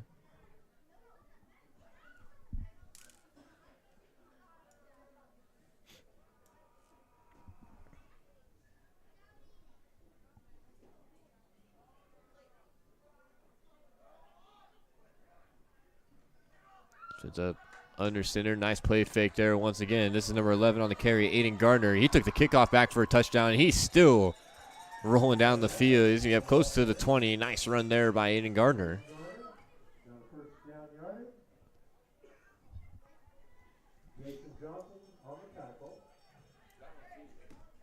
First and 10 at the 21 or 2-yard line.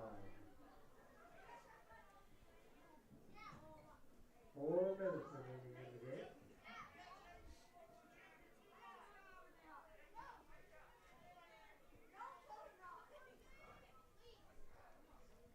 Spence this time is going to keep. He's going to look to flip it outside.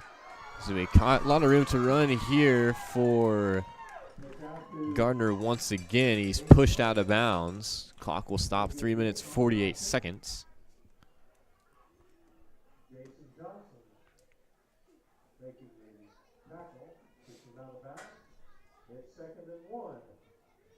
Second and 1 after the pitch play goes to Gardner.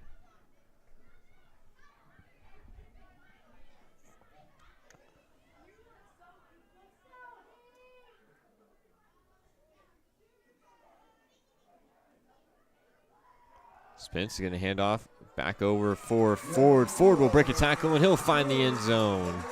Jeremy Ford in for the touchdown score.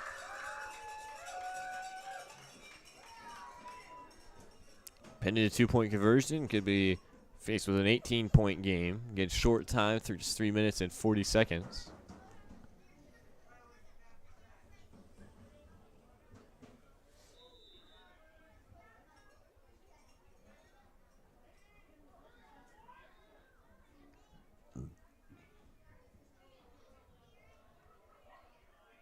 Spins back under center for the 2-point conversion. He's going to look to throw once again. We saw this play work earlier. That one looks like it's going to come up just short. 2-point no good.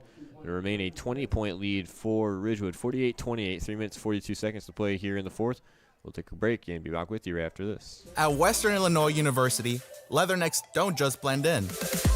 Our purple stands out. Our students are innovative, creative, and resilient. At WIU, there's limitless potential, with campuses in Macomb, the Quad Cities, and online. Visit wiu.edu/potential to become a leatherneck and get an education that stands out.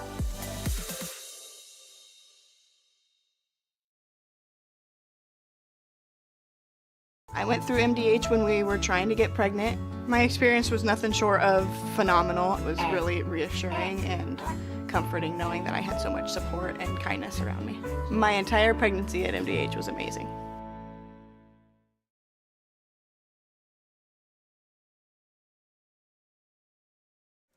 Back here at West Central High School, 20-point lead for Ridgewood here late in the fourth quarter. Jeremy Ford was able to find the end zone there on that last possession for West Central. Again, he have pulled their seniors here on senior night. Not their last game, however. We expect to see them in the postseason.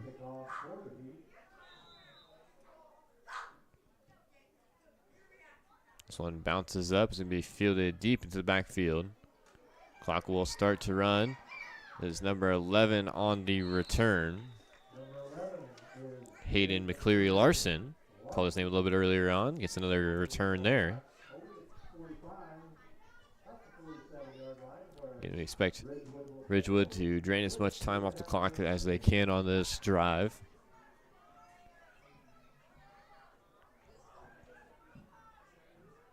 You know, the lead that the way that it is, no reason to tack on much more.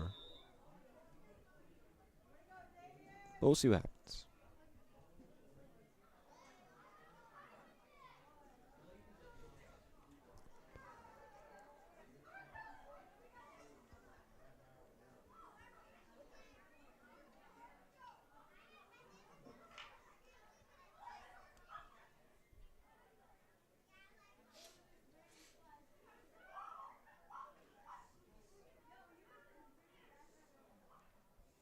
As it be handed off, and be a short gain on the play, maybe about a yard or two. The handoff for number 40, Cameron Stiles, for Ridgewood. Appears Ridgewood has pulled some of their players as well. Stiles' first run of the game. He's able to pick up about a yard, 2nd and 9. Just over 3 minutes to play.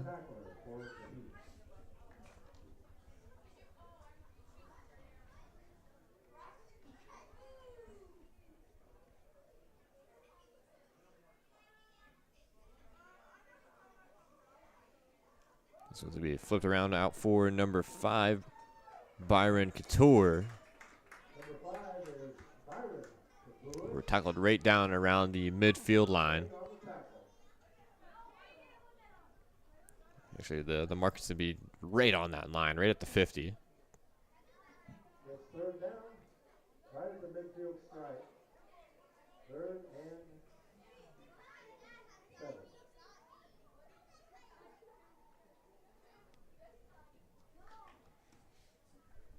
Third and 7 play now. Again, Ridgewood just really deflating the football here on this drive. Hayden McCleary Larson is in at quarterback.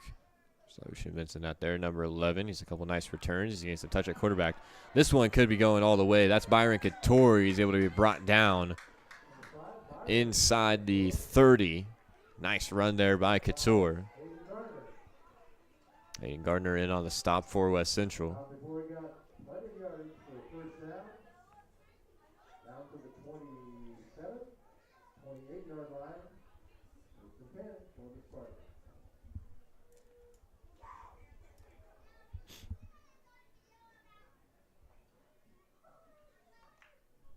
First and 10 for Ridgewood. Minute and 35 seconds after the first down. Ball spotted on the 28-yard line.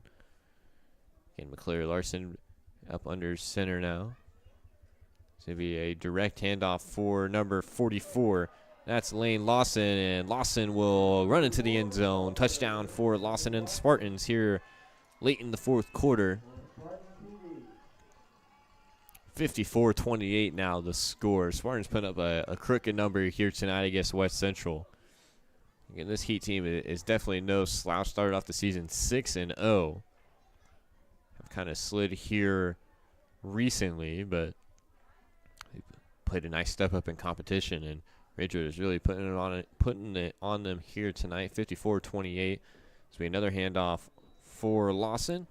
He will walk into the end zone. 2-point conversion is good. We'll take another break Here's the TSSR Game Time Live presented by MDH. You would get the opportunity to see so many different things that if you worked at a bigger hospital, you may not be able to see. You know, work is not just about the job, it's also about the people that work alongside you, and we have the best teamwork. They're like a second family. Sometimes you can't get that feeling other places.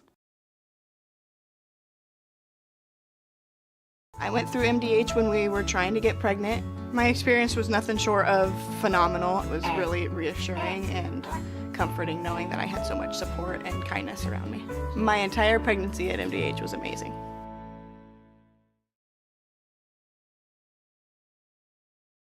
I chose physical therapy because I knew I wanted to be in the healthcare field. I wanted to be able to help patients in some way related to more in depth. We get to know our patients, and that's really what kind of sets us apart.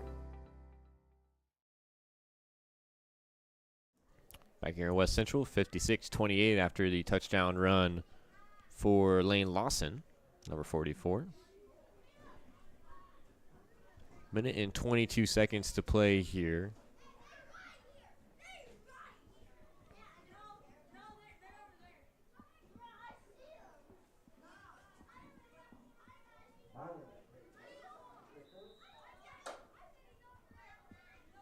To be kicked deep.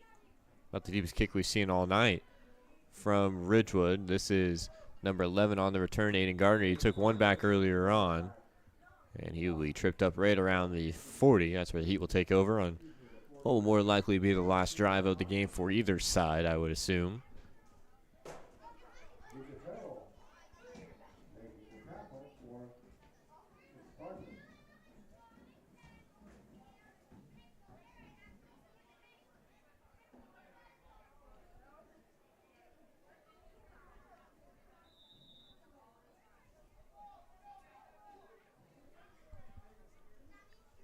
First and 10 play for West Central.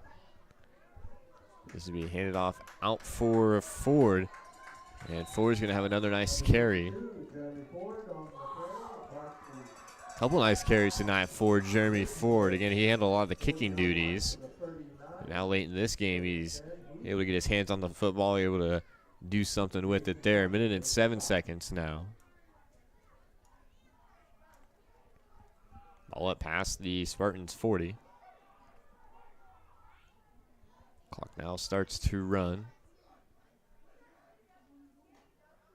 Spence is going to hand it back over for Ford. Ford is going to be brought down, but not after another nice run.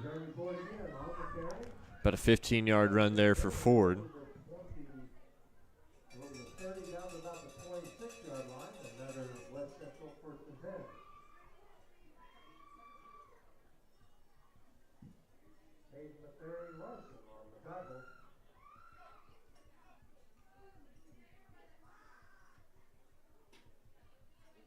First and 10 after the first down run from Ford from about the 26. This one's going to be looked to pass. Actually, Spence is going to flip it out. This one's going to be brought on the sidelines, be brought down there. That's Gardner. Able to catch that pitch. It's going to be a first down.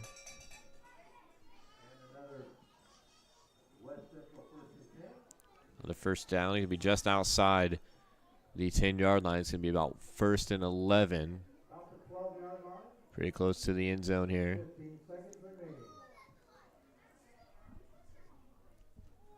10 seconds to go. It looks like West Central will like to just let the clock run out here, and they will do just that. So that's the final here tonight, 56-28 in favor of the Ridgewood Spartans. They improved to 8-1 to conclude the regular season. Heat fall to 6-3. Again, a late skid here for West Central. The playoffs will start next week for both of these squads, and it's going to come down to some scores from around the state to see where these two teams will end up in the playoff picture. Again, there is a chance that West Central might have to play this Ridgewood team again in the opening round, or maybe the Amboy Clippers as well. There's been talks about that happening. We'll see if we can get one or both of the coaches up here for a post-game interview. Until then, we will take a quick break. Listen to TSSR Game Time Live, presented by MDH. When I walk in and talk to my patients, I like my patients first and foremost to feel comfortable. I like to keep it real with them. I like them to know that I'm there to listen to them and to help them understand some of the processes that they may be going through. The most rewarding aspect that I feel with caring for patients is when those patients come back in and they tell me how much better they feel for something that I have helped them accomplish in their healthcare.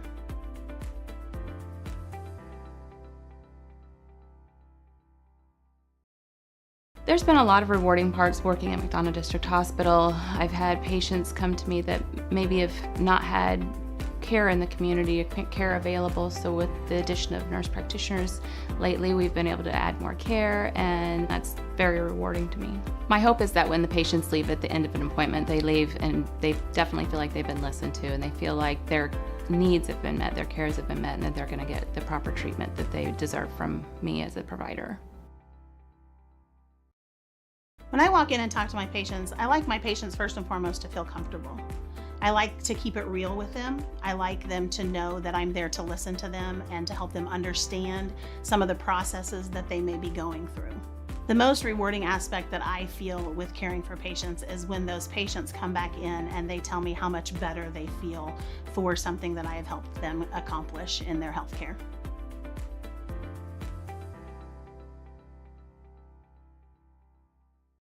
At Western Illinois University, leathernecks don't just blend in. Our purple stands out. Our students are innovative, creative, and resilient. At WIU, there's limitless potential, with campuses in Macomb, the Quad Cities, and online.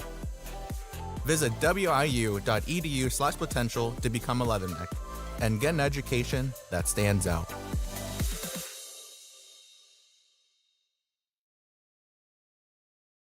Minimally invasive surgery offers a variety of benefits to the patient. We are now able to offer patients a variety of operations with small incisions rather than big open incisions.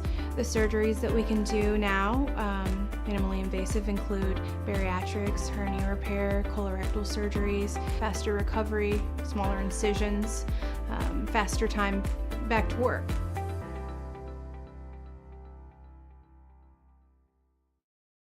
I grew up in a small town in Missouri, and I like the feel of community. I like knowing the people that I take care of and knowing the people around me, providing care for someone that you know is in this community and helping them to get better. Dry needling is where you insert a filiform needle into a muscle, a tendon, a ligament, sometimes a bone, and it promotes blood flow and circulation so that it heals that particular painful area. I went through MDH when we were trying to get pregnant. My experience was nothing short of phenomenal. It was really reassuring and comforting knowing that I had so much support and kindness around me. My entire pregnancy at MDH was amazing.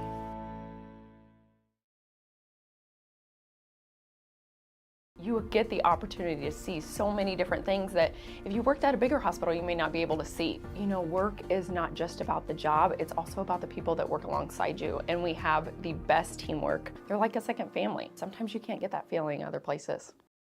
At Western Illinois University, leathernecks don't just blend in. Our purple stands out. Our students are innovative, creative, and resilient. At WIU, there's limitless potential, with campuses in Macomb, the Quad Cities, and online. Visit wiu.edu/potential to become a leatherneck and get an education that stands out.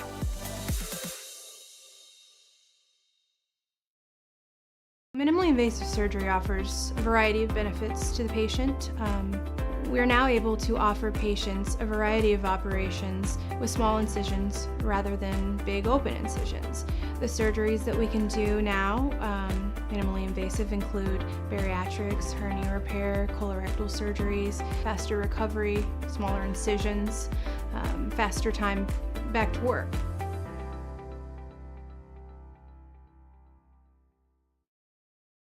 It was the community that really drew me back to Macomb. I'm from a small community, and I'm from a farm family, and ultimately I always wanted to practice in a place like that, and I felt that I had the ability to connect to people who with a similar background from me, and the fact that the staff members at the hospital and the support, all the support staff at the hospital was also focused with the goal of patient care. It felt like it just all came hammered at home for me.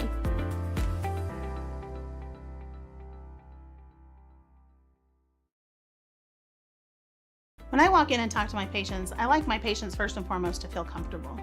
I like to keep it real with them. I like them to know that I'm there to listen to them and to help them understand some of the processes that they may be going through.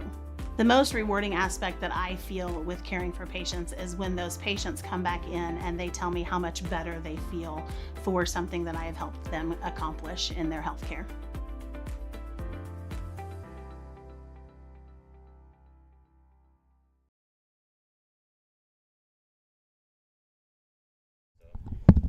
Back here in TSSR, we're going to wait for Coach Kirby to come up here, but it looks like they're having a little prolonged meet there.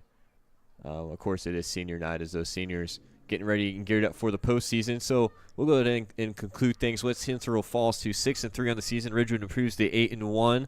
Playoff brackets will be out at the start of next week. And, of course, here on TSSR, we will try to make it to as many of those playoff games as we can possibly get to. So for TSSR Game Time Live, presented by MDH, this has been your presentation of Heat Football.